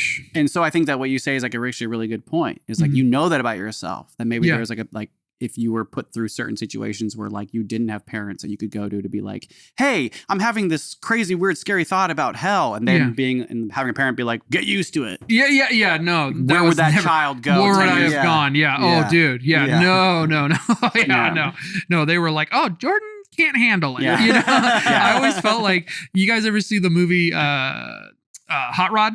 Hot Rod. Oh, dude. You mean where the part where he's like rolling down the hill? No. The part where she's like, he comes in, he's like, what's wrong with my stepdad? And they're like, oh, he has a heart disease he's had for 12 years. We didn't tell you because we didn't think you could handle it. He's like, I can handle it. I'm that. That's me. Like I honestly, Andy Samberg? Dude, I honestly think my dad will probably pass and they won't tell me for 3 weeks. You know what I mean? They'll be like, weekend at Bernie's, like, I'm here, son. And I'll be like, I'm so like, just like, I can handle it. Like they knew. Yeah. They're like, this kid is a poet, you know? Like, no. They're like, let him, they took a very soft hand. I know that we've been going long enough. Yeah. Because we're going to do anyways, before we jump into the next part of our cast. Sure. Oh, shit, we are doing that. I wanted to. I was going to comment on that. Yeah. That you were the artsy person. Oh, yeah. So all this emotion you were drawing all the time. Yeah. This entire cast, mind you, we haven't seen you in like how many years? Has it been like 10 years, if not longer? A little more than 10. 10 years. The last time I talked to you, I saw you in person. You were struggling with some things, and what's new? I was I wish I could go back in time because I didn't really understand how bad it was, you know, because you were a teenager, you know, and I didn't understand it because I just was like, well, it's going to be hard when girls try to, you know, touch your wiener. Yeah. Bye. You know, have fun with that. You fucking idiot. You know, like, that's good luck. I was like, you're going to get sucked off in a Taco Bell. Have fun. You know, it's fucking cool. God, it couldn't be me more and I'm like, oh, I ruined him. Like, I was like, oh, fuck, I ruined him. No. So, and then Zach, when was the last time we saw each other? A long time ago. Do you remember where it was? Don't mean to be a dick. It was probably right when you guys moved to Lakeport. I think we came up to see the church. Yeah, that's right. Oh yeah. Okay. But yeah. I was probably 15. Yeah. So, and then shortly after that, I remember Daniel coming and spending like a weekend with you. Yeah. And he came back and I was like, dude, fucking how's Zach? You know, thinking everything's cool. And he's just like, dude, it's fucking sad, man. I was like, what? Shut the fuck up. Like, why? Because sometimes I feel really dense. You know what I mean? Like I'm not seeing the cues, you know what I mean? And I'm just like, oh, okay, whatever, you know? And I felt bad, you know? And yeah, I just was like, oh, why is he sad? You know? So yeah, Daniel was like, yeah, he's really fucking sad, dude. I was a sad kid. Yeah. I was really sad. Yeah. Like he remembers you like skateboarding and like, you know how like when people skate, I don't know, they look normal. Yeah. You didn't look normal. No. Like you're skating and your head's down like this. And he's like, I've never seen someone skate like a sad clown. You know what I mean? Just like, yeah, dude, it was, dude. You're like, even this isn't helping. You're like doing a tray flip and landing it. You're like, I feel nothing. I feel nothing. Like, damn, dude, that was love me. It's like, dude, are you sponsored? You're like, no, not yet. No one loves me. Yeah. Anyway, skating probably saved your goddamn life. It did. It also, might be the very reason why my back's fucked up. Hey, what doesn't kill you makes you stronger. You know what I'm saying? Or kills you. Hey, Zach, don't be a bitch. Yeah. Okay. Yeah. Shred back or die. Pain. Sweet. Yeah. Whenever Zach brings up his back pain, we call him Zorn. Thanks, Zorn. Why Zorn? Yeah, I don't know. He loves it just because if you go back about 20 episodes before we start interviewing guests, you'll see Zach doing this. Hey, Zach, Zorn, do you think you could let go of your back for the episode, maybe? Like, it's not my fault I have back pain. Zorn. That's Zorn. So funny. You're fucking 19 years old? How old are you? Yeah, I'm 18. Before we jump into the final section of this cast, and if you're wondering, like, where this episode's different because we're literally seeing you for the first time in so many years. Yeah. We are here on air catching up. Literally shooting this shit. Yeah. I showed up and we jumped right into it like an hour later. We know that Zach and I are on a mission to get more and more stories of the truth that's happening at these churches or the stories of our youths, you know, like all of that. But literally on the core of our podcast means Zach, we just want to fucking chill sometimes. Oh, yeah. We just want to chill. Yeah. Some episodes are for us. So and for them. I hope they laugh. Yeah. Dude, that's all I want. Jordan is a tattoo artist who's going to be doing tattoos. We said this so many times. Remember the segment we did for our podcast called Does It Heal? We did one segment. We did one classic. It was awesome. Zach being it was awesome. Welcome to our new segment. Never again. No. It's all good. Our next episode for Does It Heal, whenever this happens, is going to be getting a tattoo by you. Yeah. Oh, sick, dude. Yeah. Filming it in your studio would be amazing. That'd be sick. Yeah, we could do that. We're going to bring the whole crew with me and Zach. Yeah. And Stephanie and Ronald and whoever else. Yeah, back people there. in the back here. Yeah. You guys stay in the back behind the cameras, please. They're interns. Don't They're really quiet. Don't make eye contact. I'm going to say they do a good job being quiet. Yeah. Very, almost like they're not there. Yeah, almost like. How have you always... This is a play on Jurassic Park. Yeah. This is all Jordan's freehand. Yeah, trying. This is his alter ego here. That one's actually, I call that one Zach Lost. Yeah, and if you have any issues with like gender.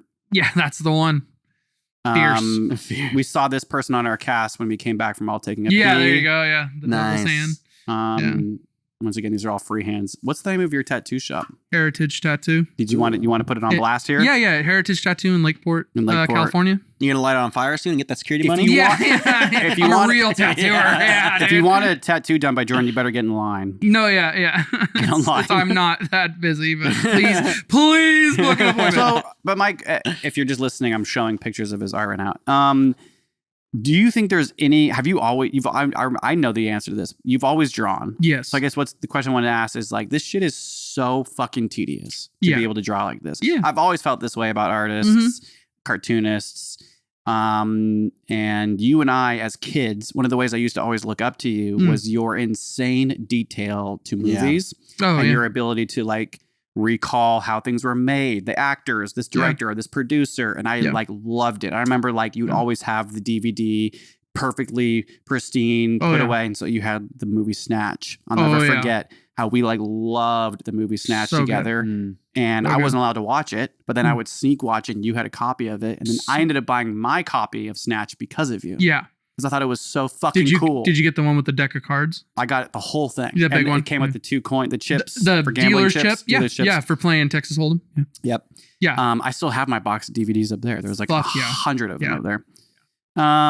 But you know, then I went on to making music and was like a drummer and, you know, and you were drawing like weird devil shit. Oh yeah, all the time. We'd always be like so weirded out that I was like, how does this kid just draw devils and skulls? And remember you drawing a lot of Zelda stuff. I tried the anime thing for a while. So like anyone did. Do you, knowing that we talked about how like your religious trauma or your connection to the church is different than like, or as severe, do you think there's any connection with like your upbringing or trauma? Like when did you start getting into drawing? How did this become your life? So why I started drawing is I would draw in school because I didn't realize I needed glasses. Oh. I'm very easygoing. I'm very just like whatever. I thought the moon looked like that, you know, like where it has like I have a stigmatism, autism. I don't know. Where you cross your eyes and it looks like there's like two moons behind it, kind of.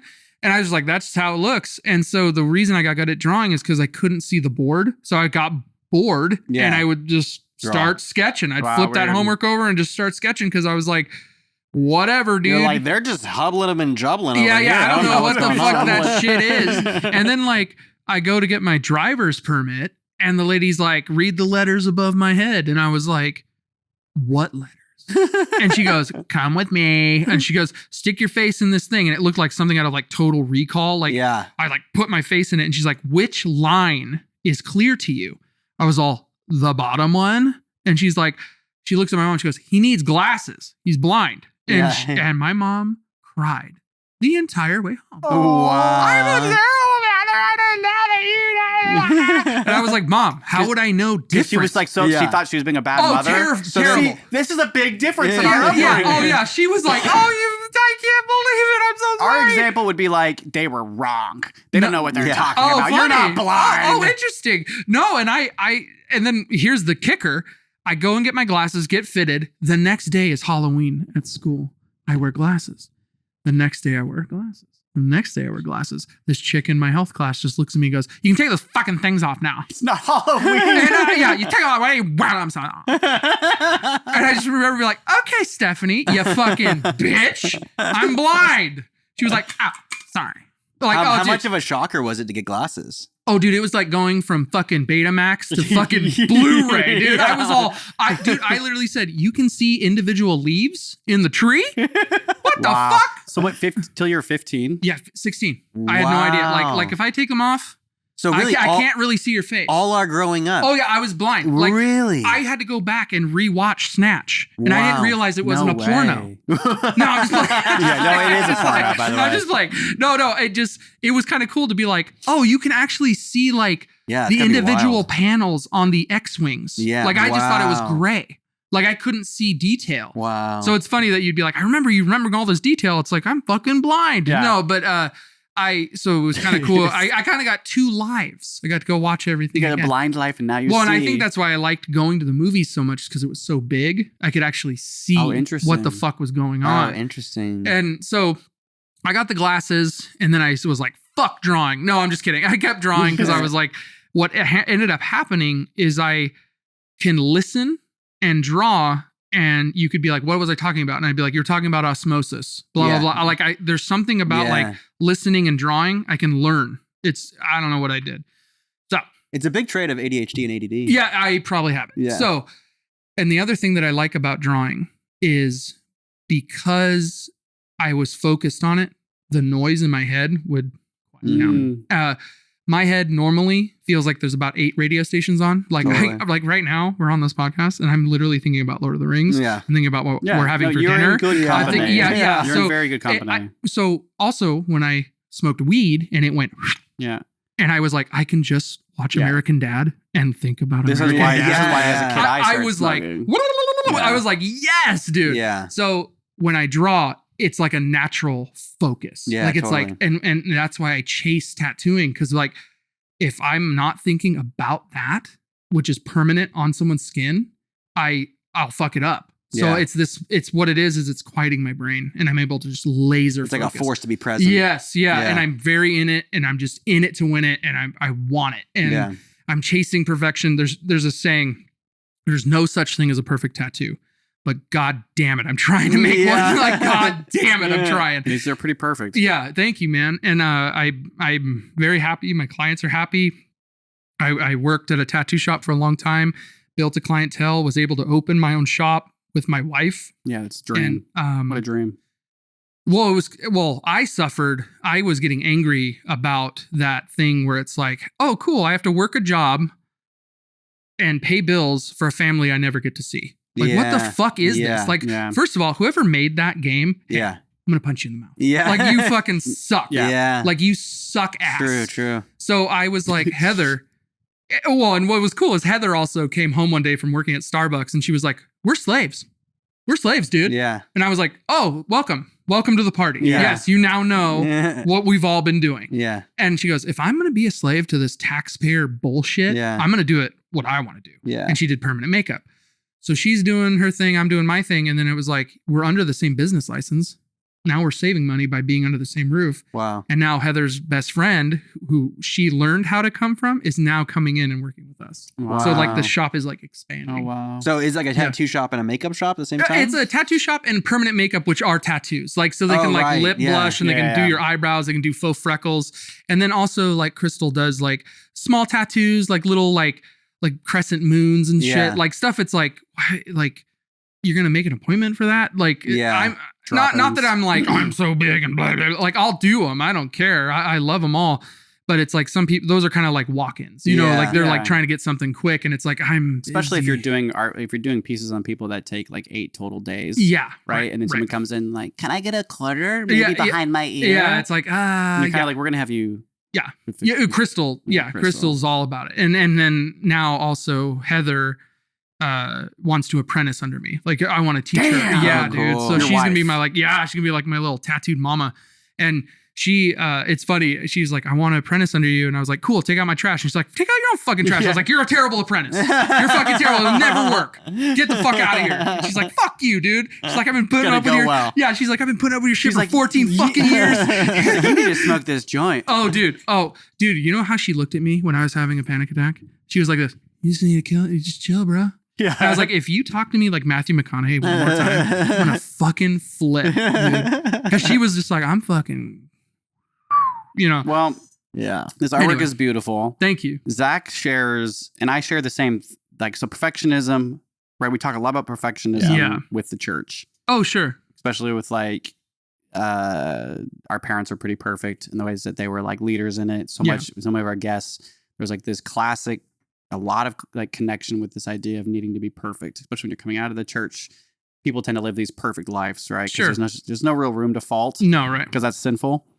And so, but it sounds like a lot of what you found with tattooing, like, or drawing or whatever, had really nothing to do with the church. No, not at all. It's just like me, your own experience with like, have you ever been diagnosed with ADHD? No. Have you ever had any diagnosis like that at all medically? No, I should. We did the one where you like watch the YouTube video, and while we're doing it, my wife's going, yes. Yes. No. Yes. Yes. Yes. Yeah. And, you know, and I'm sitting there like, oh shit. I've always said that. I used to always say that I don't think it's really that big of a deal to be diagnosed, because what are these systems in place? How do we know for sure? Blah, blah, blah, blah, blah. Yeah, right. But I finally got to a place where it was like thinking about my youth, my high school experience, the weird, antic, over-the-top perfectionist things that I've always been like, that's because of my church trauma. Sure. Like, I'm depressed because of my parents. I have anxiety because of this. And then I went and got tested. I think it was 2020. And you have herpes. And they were like, yeah. They're like, Fucking got him. Got him, dude. Sorry, it's too easy to slip Don't in you there. dare say sorry, Nance. Don't you dare. Oh, fuck. Yes, dude. So you're saying something emotional or whatever the fuck you were saying? Yeah. Go for it, Nate. How did Jesus hurt you again, bro? Go ahead. No, we're all waiting, bro. No, take your time. Oh, fuck. All I was gonna, what am I supposed to add to that? It was too perfect. Yeah. Which, yeah, that's true. But they're not their sexual type. It's a fucking cold sore. It's the dumbest I wasn't joke. even talking about I have cold herpes. We all get it from our moms. One. Simplex 1. Simplex Just kidding. I don't even know what 1. I don't even know what simplex it is that I have. I have some sort of form of herpes. Everyone does. I'm taking all this out, by the way, because I edit the podcast. No, you're not. Oh, you fucking you're not. Dude, take these cameras. Yeah. Take these cameras. We'll edit it at my house. Seriously. Fuck Give me one of no. the SD cards. Fuck yeah, give it. No way, bro. All I was gonna is my only point that I was gonna try to make before you came out with that really amazing joke that you just made. Hey, really? Yeah. Was that when I did the testing, they had me do the spacebar test, and I was like, this was like 4 years ago, right? So I was Sure. like, what, 37 or 27? And the spacebar test is when, like, whenever you see the flash of light or the dot or whatever, you hit the spacebar. Okay, yeah. It was a reaction time, and I'm in the red for everything. Like the guy, when I came out, the guy was like, so here's the deal. You obviously have ADHD. Oh, and I was okay. like, thanks. Yeah. And he How was much like- for that, and what he doctor? said was, what he said was, you know, you obviously have ADHD, and I'm sure you knew that. And I Yeah. was like, No, I don't. well, actually, that's why I'm here. Yeah. Yeah. Yeah. And then he talked to me about trauma and depression. It was actually a really amazing, the Okay. same team that you went through. Yeah. Hell yeah. Dude, can I comment on this? For sure. So I did the same test. Okay. But what's funny is I was getting Adderall from our old graphic designer Oh, okay. because I liked the way it made me feel. Sure. But Yeah, really, sure. I was just medicating Yeah, myself. well, we Sure. both did. We both loved how it made us feel. And Little so- did we know it was medicating us. I go meet with this doctor to try to get on my own prescription. Yeah. Right. And when I took the test, I took it on Adderall. Oh. And so everything came back like, you have a borderline ADHD. ADHD. You're there right there. And I'm just like, cool. I guess I don't have it, but I'm on Adderall as I'm taking it. Sorry. Oh, I'm gonna that's continue. funny. I never knew that. Yeah. That's classic. fucking I still hilarious. talk them in to give me a prescription. Classic though. Zach about to go get tested for ADD, and you're like doing meth on the way there. Yeah, I'm like, I'm gonna medicating pass this myself. test. I'm gonna pass this test. I'm getting an 8 I was plus. anxious about it. I was like, I can't have ADHD. You're just like, wow, you actually got the best score you've ever had. You do not have ADD. Yeah. Dude, I don't. Yeah, I think we all have a little ADHD, dude. Like, Yeah. but like, dude, sometimes my dad will like. We love it because like he'll be like, all right, yeah, going out to eat. We're going to sushi. 5 minutes later, text, nah, fuck it, going to steak. Nah, you know what? Going to fucking Subway. You know what? We decided to stay in. Fuck all y'all. It's like, Dad, what the fuck? You're amazing, dude. Like, what the fuck? Yeah, it's awesome. It's awesome. I love that shit. You guys all still live close together, yeah? Yeah, except for Daniel, who's Yeah, over in he's in Hawaii. Hawaii. Yeah. I'll give you his address. Yeah, Put it in the yeah, link. yeah. I'm gonna send him a picture of my So, butthole. yeah, he'll love that. He'll love Here's that. the Google Maps link. He's doing that. Yeah, but we're all in the same towns, and yeah. That's very cool. Yeah. Yeah, we're in the same town as our folks, and my brother's right here. Yeah. So we're still pretty. We're Yeah. still pretty close. Natalie, on the other hand, She's across the country. she's gone. Yeah. She left She's been real gone quick. since 19. Yeah, she left real quick. Yeah. She had to get out. I am trying to manifest her coming back. What do you But- mean, like moving here? Yeah. Yeah, in your fucking. Oh, no dreams. Yeah. There's a big Makes chance. a sense. There's a big chance that It's me and Megan are going expensive. to move away when my son's old enough. Yeah, we'll probably Oh, move. cool. Yeah, because Where she's to? from Tennessee originally. Her family Oh, lives Tennessee? in Florida. Hell yeah. I met her in New Orleans. Oh, cool. We're leaving the country. Okay. We hate it here. No, I'm just kidding. I'm just kidding. Yeah. No, You If fucking Trump wins- privileged fuck. yeah. If yeah, You're like, seriously. I own this almost Dude. multi-million-dollar home, and Yeah. dude, and life's terrible. here. If Trump Can you- wins, can you- we're out of here. Can you just? Yeah, it's not multi-million. It's $1 million home. Oh yeah, I didn't mean multi. It's God. 1 point. It's 1.3. It's one God point, damn! right. Don't make me sound rich. We're just middle class. No, Lovely. dude. Well, I mean, It's a joke. what middle class means is in debt. That's what that means. This is a I joke. skip a meal every fucking day just to You know save what? a I think it was penny. recently. Oh my I think it was. God, bro. I think it was recently that Kate Blanchett said she was middle class. She is. Kate Blanchett. Said that she was middle class, and she's getting a lot of Well, flack for hey, that. well, I was like, you know- that woman says a lot of shit that she gets flack for. Hey. She's Galadriel. Shut your fucking mouth. Seriously. She can make any product that she wants. Instead of you'll have a middle class queen. Maybe I'm saying is that Cate Blanchett? Yeah, dude. I know that is, but maybe I'm thinking of who was the woman who was married to the lead singer of Coldplay? Oh, that's not Cate Blanchett. Oh, that's Gwyneth Paltrow. Yeah. Okay, forgive me, camera. Yeah. I confused the white women in Hollywood. Hey, maybe he'll edit it out. Is it Gwyneth that thinks she's middle class? I think it was Gwyneth Paltrow because Gwyneth was the one that made the product. The same woman that made the candle that smells like her vagina? Yes, I think that's who it is. I think that's who that is. Yeah, that's middle class. Yeah, I have 18 of them. She's middle class for sure. Yeah. All right, Is it time? Is it time? Is it time? It's time. It's time. Is it time? It's time. It's time. It's time. It's time. What I think. One more one story. thing. No. The thing is I think there needs to be a part 2 because. Oh no, you're coming back. Okay, yeah, please, because there's some stories in my head that are rattling around that we didn't talk about. If you think about it, this is probably the longest podcast we've ever done. Okay. And we talked the least about religious trauma.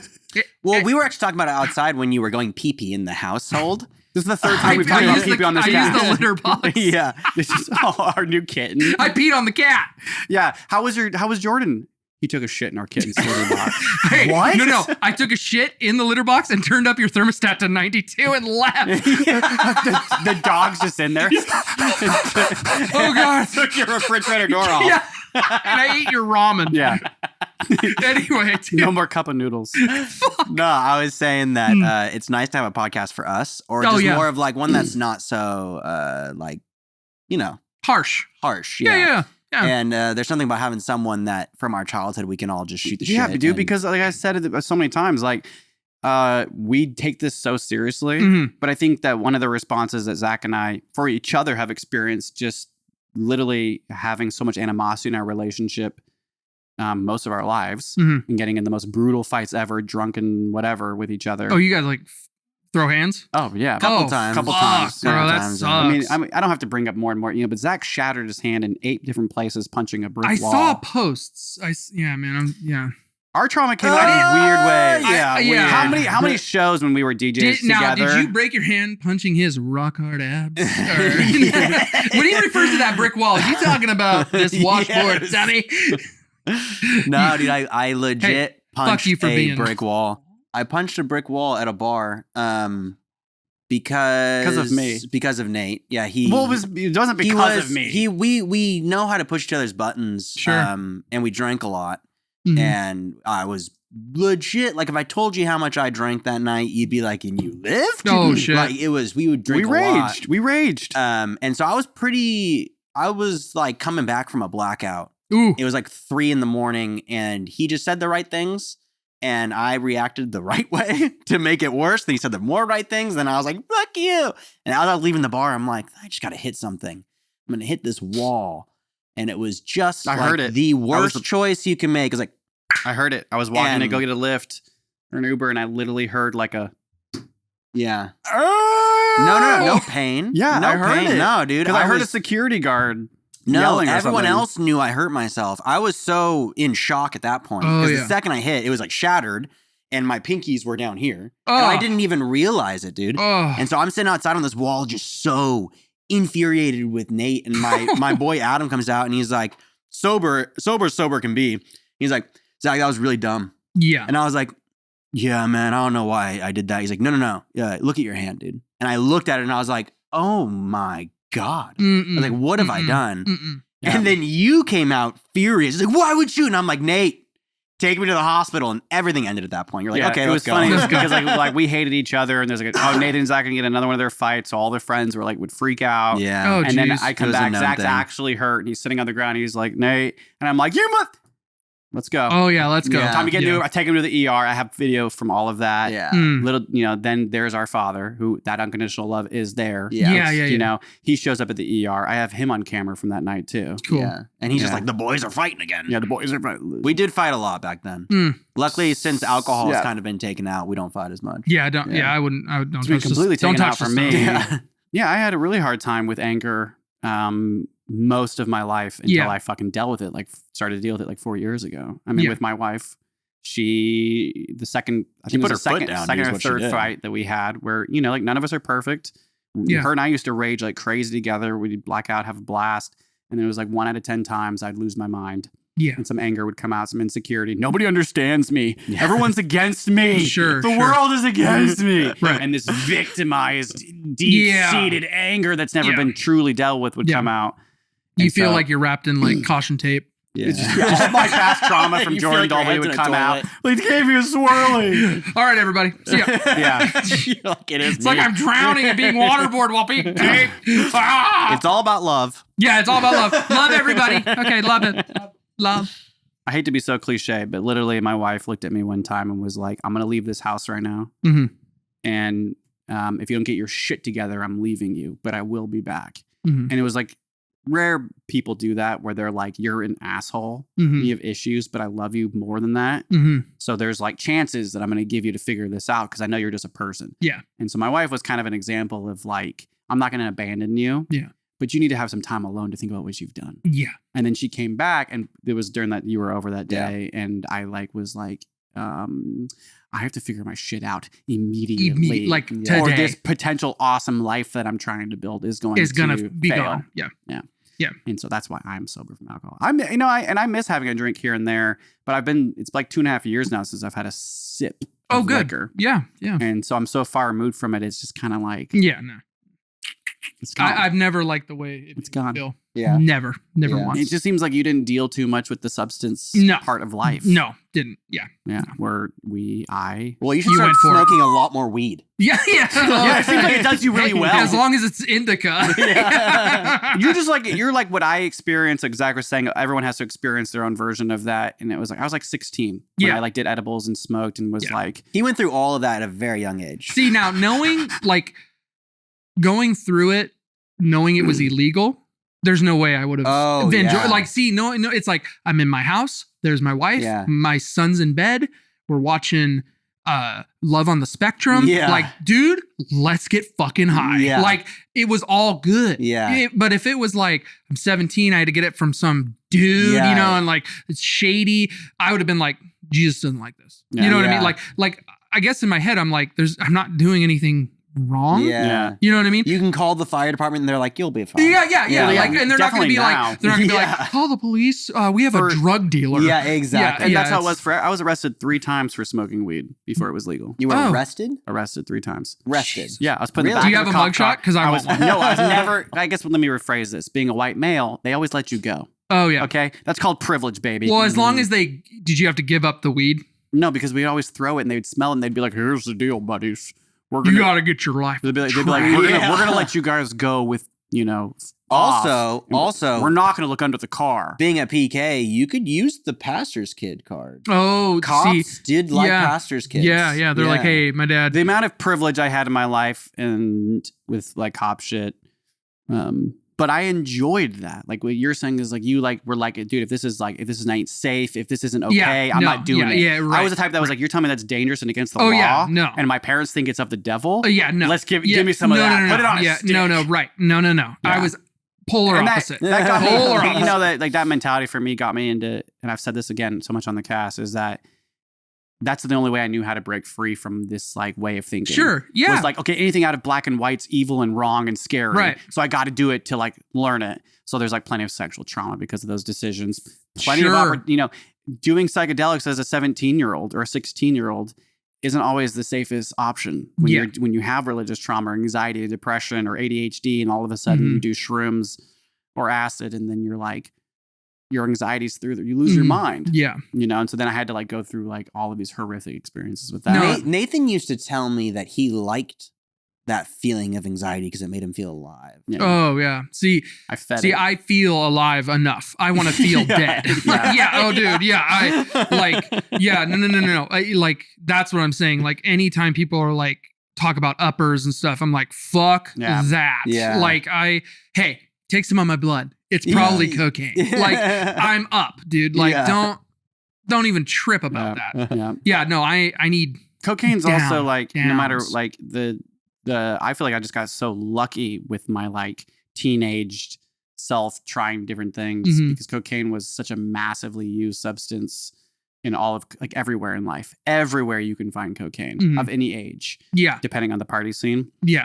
And so you're gonna run into it at some point. Sure. And like it's funny because cocaine's so widely used, and cocaine was the scariest drug I'd ever tried in my entire life. Oh yeah. Because every time I would do it, I'd have like 2 minutes of like, this is why people do it. And then I'd have like an hour of just longer, dude. Like over like the worst anxiety of my life. And like grimy anxiety. Like Not sexy anxiety. Not like chic anxiety. And my friends would be like, look, like having the time of their life. And I would just be like, God, it must be like so amazing to not have anxiety. But at the time I'd be like, I'm really lucky to be having this anxiety. And that's, I did not see cocaine use till I'm 37, till I was like 35, 36. Yeah, wow. Yeah. I saw it and I'll never forget it. I saw the guy do the line and he like does it. And then he's all like that. And I go, hey, buddy. Hey, you know that sound you're making? That's the sound your body makes when it doesn't want you to do something. Stop doing cocaine. And he was like, oh no, bro, I got it. Like, it's fucking, it's tight.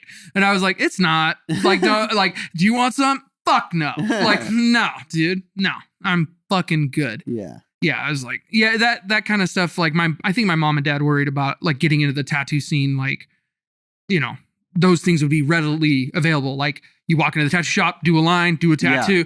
No, man, they didn't fuck with me. They're like, no, dude, Jordan doesn't fuck around. Like he doesn't party. He doesn't go to the bars. He doesn't coerce with this. I just was like, I do my art. I clean the bathrooms. I leave. Bye. I'm going to go play Halo. I'm out of here. I was very just like, I was happy in that, you know, and I didn't want to get lost in the sauce, I guess, you know what I mean? Because I also like, I'm also someone who knows, like, I'm like, if it is good, I'll do it. Yeah. Like, don't think I'm like holier than that. Like, I'll fucking do it. It sounds like you've just had, and we can give credit to your parents as much as we want, but it seems like this is just who you are. Yeah. And like, I know your siblings are their own version of however they were raised. Sure. But like, it just sounds like you've had this insane clear-headedness or self-awareness. Yeah. Right? I'm blessed about it. Yeah. Or I feel very lucky. Yeah. When in my head, I was just like, I'm just walking. You know, I didn't, that concept of like being able to see somebody do a line of coke or smoke a cigarette. Yeah. And then seeing the effects their body has on it and you being able to be like, you know, the body probably doesn't want that. That's why it's rejecting it. Yeah. Like I didn't have that thinking. Well, like mine was the opposite. Well, like must have been good shit. Yeah, that's what you're thinking. You're hurting. Well, no, like good. Well, no, like if he fucking did the line and was like, "Oh, it feels like I'm getting my dick sucked right now," I'd have been like, "Yeah." But when he goes, I was like, "Oh no, I don't want that." Yeah. Like, fuck you, dude. Like, no, wasn't sexy. No, right. Nobody doing cocaine is sexy. No, it was gnarly. It's really not good. It was gnarly. I was like, oh, dude, he would not go to sleep. At one point, I was watching like King Kong on his TV and I feel some rattling around my feet. And I'm like, look down. He's like trying to take my shoes off. He's like, just get comfy, bro. I was like, weird. Get away from me, Coke Gollum. Like, fuck you, dude. Yeah, I was like, get away from me, dude. Yeah, oh, man. Yeah, we still talk today. He's fucking awesome. But it's just like, I love the guy. I love him. But it was wild. I was like, why am I here? Yeah. I don't want to be here. Yeah. Yeah, and I would just try to set myself up for success. You know, I didn't want to like do that. It's just that self-awareness, man. Yeah. If I could I probably would have made all the same decisions. I don't know. I don't think I would have. I don't think I had the self-awareness to know what was right or wrong. Oh, sure. And because I don't really necessarily to this day, like I don't think there is such thing as right or wrong. Oh, yeah. I think that's why I was so confused because there was only right or wrong. Do you want to know what it actually kind of comes from? It comes from a little bit of fear in that I don't trust the person if I threw up that they would turn my head. Do you know what I'm saying? Yeah. Like if I got blackout drunk with you, I would be like scared that if I threw up, you wouldn't. Like that's like that Breaking Bad. You wouldn't save my life. Like a Breaking Bad, like I'm Walter White. Yeah. So why would I do it? Yeah. You know what I mean? It's like I don't. And that's kind of, it's more, maybe it's more negative. Maybe it comes from a more negative space of like, anxiety. More like, I don't trust you, other human, to get party with you. That's interesting. Because I would like to party, whatever, you know, who wouldn't, you know, we're human. But at the end of the day, it came down to like a trust thing. Like, I don't trust you to get loose with any of you, any of you people.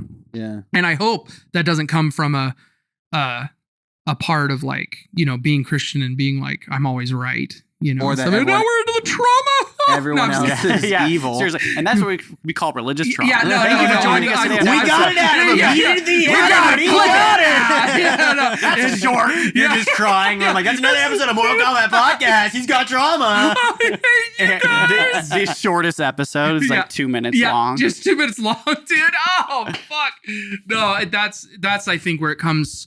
Maybe I should look into that. Like it comes more from a distrust of my fellow man, maybe. Interesting. As far as like partying. Yeah. Like I would. I think it might actually, just because I know your family, I think it might come from more of your dad was really skeptical of anyone that, like you said, gave him that bad feeling or like said something that was like, that's fucked up. He was instantly like, then we're not going to be around. Yeah, we're not. Yeah, we're moving. Canceled it. Yeah. We're moving it. Yeah. No, not allowed. Yeah. So I think it was hard.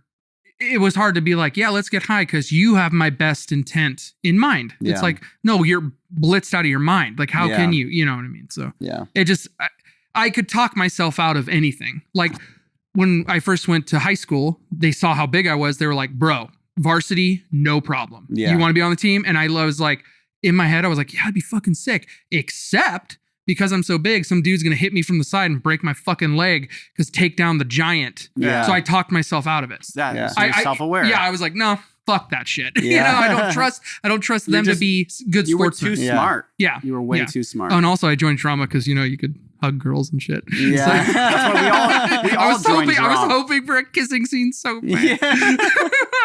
Yeah. Not that I'd have the balls to do it. Yeah. That's funny.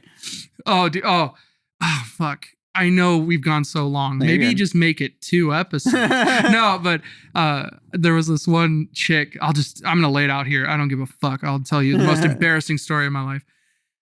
I'm at high school and this chick comes up to me, a beautiful girl. She comes up to me and she's like, hey, Jordan, here's my number. My dumbass first thought is, I have a homework project together. Like, I'm just so innocent. I'm just like, what? Thanks. Didn't hit me till like the next 2 periods that I was like, oh, she's giving me her number, dude. Oh, fuck yeah. So I get home. I'm so stoked. Like that walking home, I was like floating on clouds, dude. I was like, oh yeah, dude, I got a girl's number. I call her up and we just chit chat. And at that time I lived in a house, but there was this, sounds like so fucking hillbilly. There was a shed that they had like remodeled into a room. So I had like an apartment by myself, dude. Yeah. So I had like a fridge and a futon and shit. And I'm like, dude, I'm fucking... Dude, I feel like every place you guys lived, you had a little outdoor. I had like, oh, well, Becky had one at the other house in Santa Rosa. So it didn't, you know, it was always just like, you know, but so I was out there and we talked for like hours and then she just like hit me with it, dude. She's like, yeah, dude, like I just wondered like, you know, I saw you and I was just like, man, I just wonder how like you fuck, you know? And I was just like, I don't. Like, I was like, what the fuck did you just say? And she's like, oh yeah, you know, just you're really attractive and blah, blah. And like she had done this before. This is my first time a girl had ever shown interest in me. And I'm like, what's happening? Yeah. And she's like, and she instantly went to 5th base.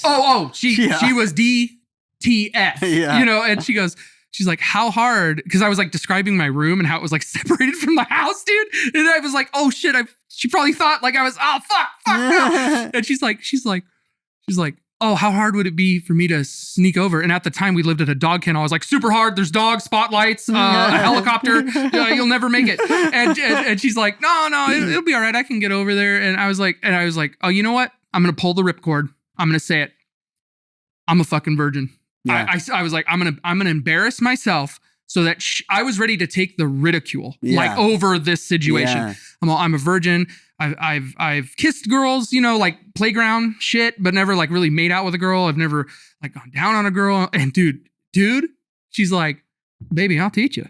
And I just was like, I was like, oh, I'm Samson and you're Delilah. But, you know, I just like, how old were you? I was like 16. This was at Windsor High, dude. I was 10th grade, you know, before we moved to sounds like a cool girl. Oh, she was very like reggae on the river kind of girl, you know, very California.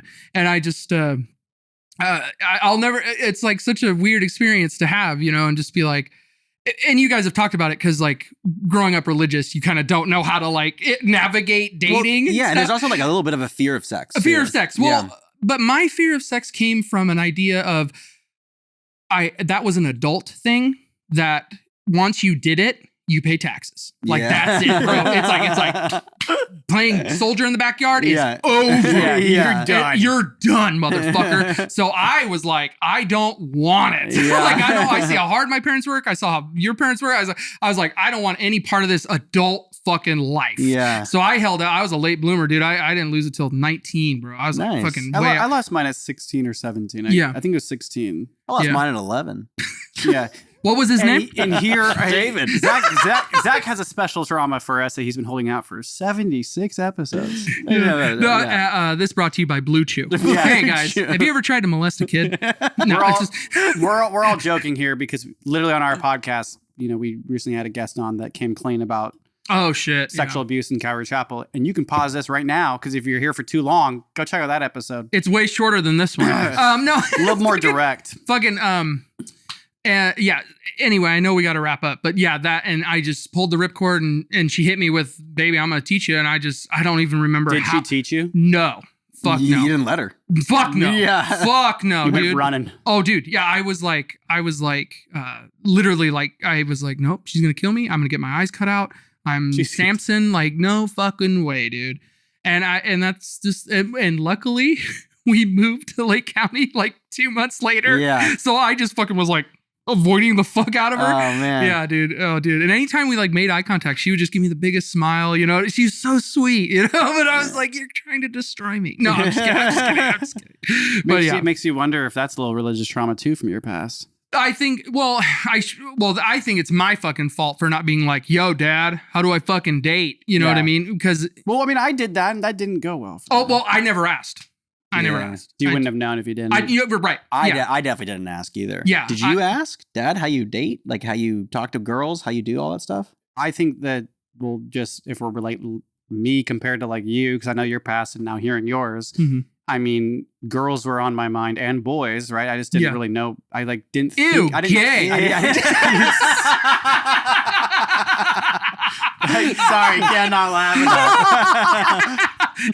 I was hoping you'd say that. I had that in the chamber for days, dude. I was like, please say something about it. Fuck. Dad didn't give me the opportunity to not talk to him about every little detail. Sure. I talked to Dad about everything. I know. Yeah. But the things that weren't allowed weren't talked about. They were just opportunities to talk about other things. Sure. And so I was the type of kid that was like, you're not allowed to date. You can't go to dances. So I would like sneak these things. Yeah. So like I went to a school dance with a girl, but we met there. Sure. So I wasn't allowed to go with a girl. So like, but she was a Mormon, and then she felt really guilty about dancing with me all night. That Mormon guilt. And I was like, come on, man. I guess there's worse religious trauma than what I'm going through. No, dude. I heard a rumor that they don't have like sex vaginally. They do anal. So they don't like. That's not a rumor. That's all of these connections. When I heard that, hey, I'm moving to Utah, bro. No, I'm just hey, I just want to know, do you guys party? you guys party? I'm opening up a new shop in Utah. I'm opening. Dude, I was tattooing this guy, and he was like, hey, I'm from North Carolina, highest rate of teenage brides in the country. Wow. And I'm like, whoa. The guy, my mentor, he fucking stops tattooing. He goes, Jordan, pack up your shit. We're moving to North Carolina. And the guy did not think it was funny, dude. And I was laughing. I was like, dude, lighten up, man. We're just fucking around. Come on. Fuck, dude. Yeah. He's all, pack up your shit. Oh, my God. I gotta pee. Yeah. It's getting hot. Yeah, we're gonna go. Are you sweating? We're gonna go ahead and pause here.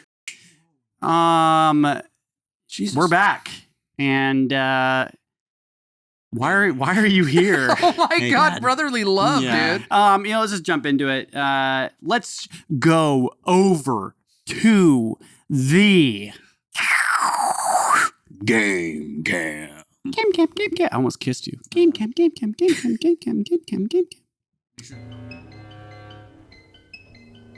You just did. First ever three-way game cam. First way three-way. I'm honored.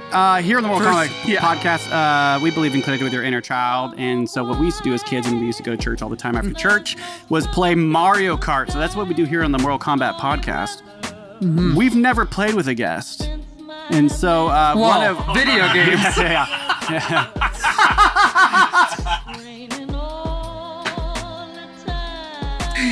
One of the things that Jordan Dolby demanded was, in order to come on our podcast, he had to do the game cam with us, which is very much fitting, because if you heard anything from our past, this is all we used to do together. Oh, dude. It was just after church was just Mario Kart. You gotta talk to the mic. What's funny is when the second Nate told me that you want to do the game cam, I was like, well, that's going to start a trend. Yeah. And now other guys are going to want to do the game cam, and we're going to have to figure out a way to do the three-way game cam. Oh, yeah. No. Yeah, I hope it's this awkward every time. It kind of is funny if it's... I like it. I can't believe you're sitting on the stage. Yeah, our studio is not set up for three-way. This is just mine and Zach are the only ones that make sweet love to each other, but today we're making sweet love with Jordan. Yeah. Which means we're going to 3P game. 3P! And we're going to do battle. All right, here we go. Wait, are we all choosing original characters? Because I always chose Yoshi. There's only 8 to choose from. So it's okay. I always chose Yoshi as a kid. I snuck it because... You better talk into that mic, or I'm we won't be able trying to hear you. Oh, who hit B? Who hit B? I play Xbox, you fucker. Yeah. There we go. I got it. Wait, hold on a minute. You're 3? This whole time I thought I was 3. Oh my God, you took Yoshi. I guess I have to be Toad. And I'll be the biggest target, you fucks. We're not playing this based on real life. The last episode, Zach kicked my ass. No, actually, it was a really close game. Was that a fat joke? It was. It was. What are you going to do about it? I'm going to kick your ass. Your ass is grass, and I'm here to smoke it until I call the ambulance. Boy. All right, round best out of 3. Here we go. Screens, gentlemen. Fuck. How do you go? Yeah, so figure out the controls. I remember. We are playing on the Switch. And Shit. Zach, anything that you say, we're not going to hear you unless you're talking to the mic. Yeah. Okay? I mean, I have to turn my entire head to talk. Do it. Do it. Oh, dude, this sucks. Woohoo! Good defense. Oh my gosh, I just wasted my red shell. Could have had that. Yeah, so if you're listening right now and you've made it this far, you can hear our mouth breathing. Thank you so much for being here still, checking out the game cam. Me and Zach are sharing a seat because... They can see you, dumb fuck. Some of them. Yeah, dude, see, we've always said that if people just listen to the game cam... No. Oh, we are like all on each other, dude. We got shells. Dude, we were. Wow. Shit. Oh shit! No! I gave up my defense. Oh fuck! I'm so scared. One time after church, we went to a Chinese restaurant, and the music was playing, and Nate. Cover your ears. Nate was always really into music, and he could hear the music, and when it became time, I hit the star. Timing. Yeah, dude. I could see he was into the music, and he was like, oh yeah, it's cool, and I was like, yeah, hell yeah. And the waiter came, and it was Nate's turn to order, and right when Nate was about to say like chow mein or whatever, the waiter goes, oh no, wait, favorite part. And we kept saying that to each other. Do you remember that, Nate? No. We said that for years to each other. Anytime someone started talking, we go, wait, favorite part. No, I have no You memory. don't remember that, dude? Oh, Dude, hell yeah. I told you that the sad part of our cast would be not have. Oh, gotcha. It's true. Privilege. Privilege white ass. Oh, you Gotcha. fuck, dude. I was just about to get my gel on. You dick. Yeah! I was watching Come your here, Yoshi. screen. This is it for you. No, I'm alive. Oh, no. How'd you get a star? This game's rigged. Oh, dude. It's always been rigged. Okay. No. Oh, yes. This is my chance. No. Where's Yoshi? Come here. No. Yeah, Bowser. No. Y'all know I got that red shell in the pocket. No, watch out. No. Oh, Yoshi's out. Okay, buddy. Best out of bomb. time. Remember That's those right. bombs. Oh, that's right. You're a bomb. We've never had a bomb on this show yet. Oh, Actually, dude. if you hit the bomb, Oh, no. take him out for me. No. Oh, dude. No. Why, you guys are on the other side of the map. Oh, no. No. I'm waiting for Nate. Yes. Oh, no. I didn't have to do anything. Oh, you jerk. All right, round 1, Toad. Okay. God damn it. That'd be me. Thank you very much. Dude, So tricky with 3 people. I love it. Woo! Yeah, Oh, it is let's hard. go. Half the chair is going up my asshole right now. I kind of like it. Ew. Told you we could do it. And I burned out. I Unbelievable. just made Jordan very uncomfortable. No, it's Yes! Oh, I'm just... Nope, I hit you with mine. yes! Oh no! Yes! Yes! Come here, you Come bitch! here! Come here! Yeah! Go, I am a star, you bitch! I Shit! just wasted that red shell. Get out of here, bitch! No, you dick! You dick! Come here. No! Come here, you. No! Come here. That's star. Oh, thank God for the burnout. Oh, dude. No! Oh, Yoshi, no. Yes! No! Boom! No! He's one more. I see. I'm gonna win with 3. This is gonna be it. I'm gonna take it home today. No, you're Come not. here, buddy. Come here, buddy. Oh, no! Oh, God. Oh, no. I'm done. Fuck, I knew Yeah! I'd be toast. Come here! He's behind you! He's not going to Yeah! Oh, get Wow. snake. You did it. Let's play. Come on, let's play. Go right into me. Come here. I got it. Oh, I got caught in the corner. Where's the bomb gonna go? Where's the bomb? Is going right for you. He sees one balloon. This is it. This is my win. No. Come here. You gotta get him. I'm trying, dude. gotta- Believe me, I'm trying. Where I'm are gonna you come guys? back. I'm gonna bring him back. You Okay, gotta bring it get him. back. Bring it back. Oh, there's Yeah, the dang other it. That was some Mad Max shit. Yeah, do it again. Set it up. Witness! Yeah. Oh no, I'm sorry. Oh no, I hit the ball. It's okay. Oh my God. I'm gonna throw up. Oh, dude, I took No. one of the shells and I'm in the fucking lava. No. Dude. Zach, where are you going? Come back, dude. Why are you running? Oh no. No. Yes! No. Yes! Oh no. Can you imagine playing this when we were kids? No! Oh, How did you shit. get that? Oh shit. No. Yes! No. Yes! No. 1-1, baby!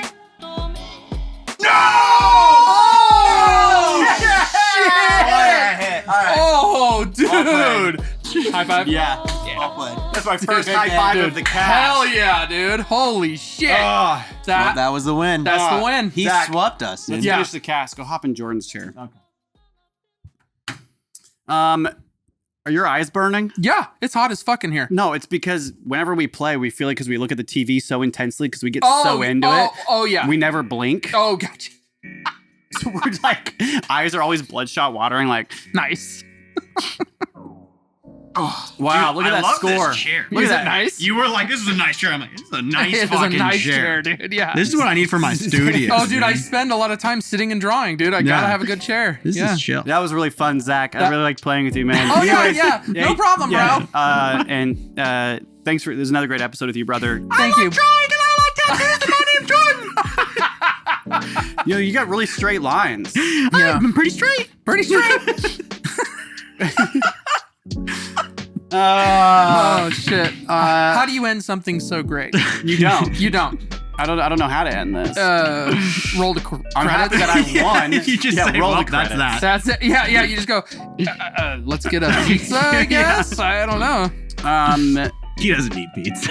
No, I look at him. That's not true. He's like, too much salt. I'm doing dieta right now. He's all, Right now, I have to blank that out. We can't say the D word. he'll put fucking DMT in ayahuasca. I have to point that out now. You won't eat Thank you, everybody, so much for coming to the Mortal Kombat podcast. Hands down, the worst episode we've ever done. This has been episode 72. It's 69. definitely not been Well, 72. right now it's going to be 72. Right. Yeah. Awesome.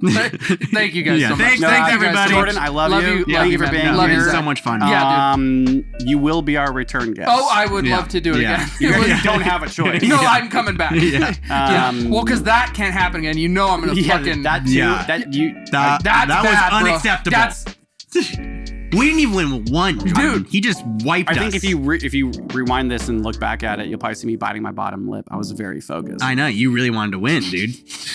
I could Dude, feel it. I just yeah. want my wife to be proud of me.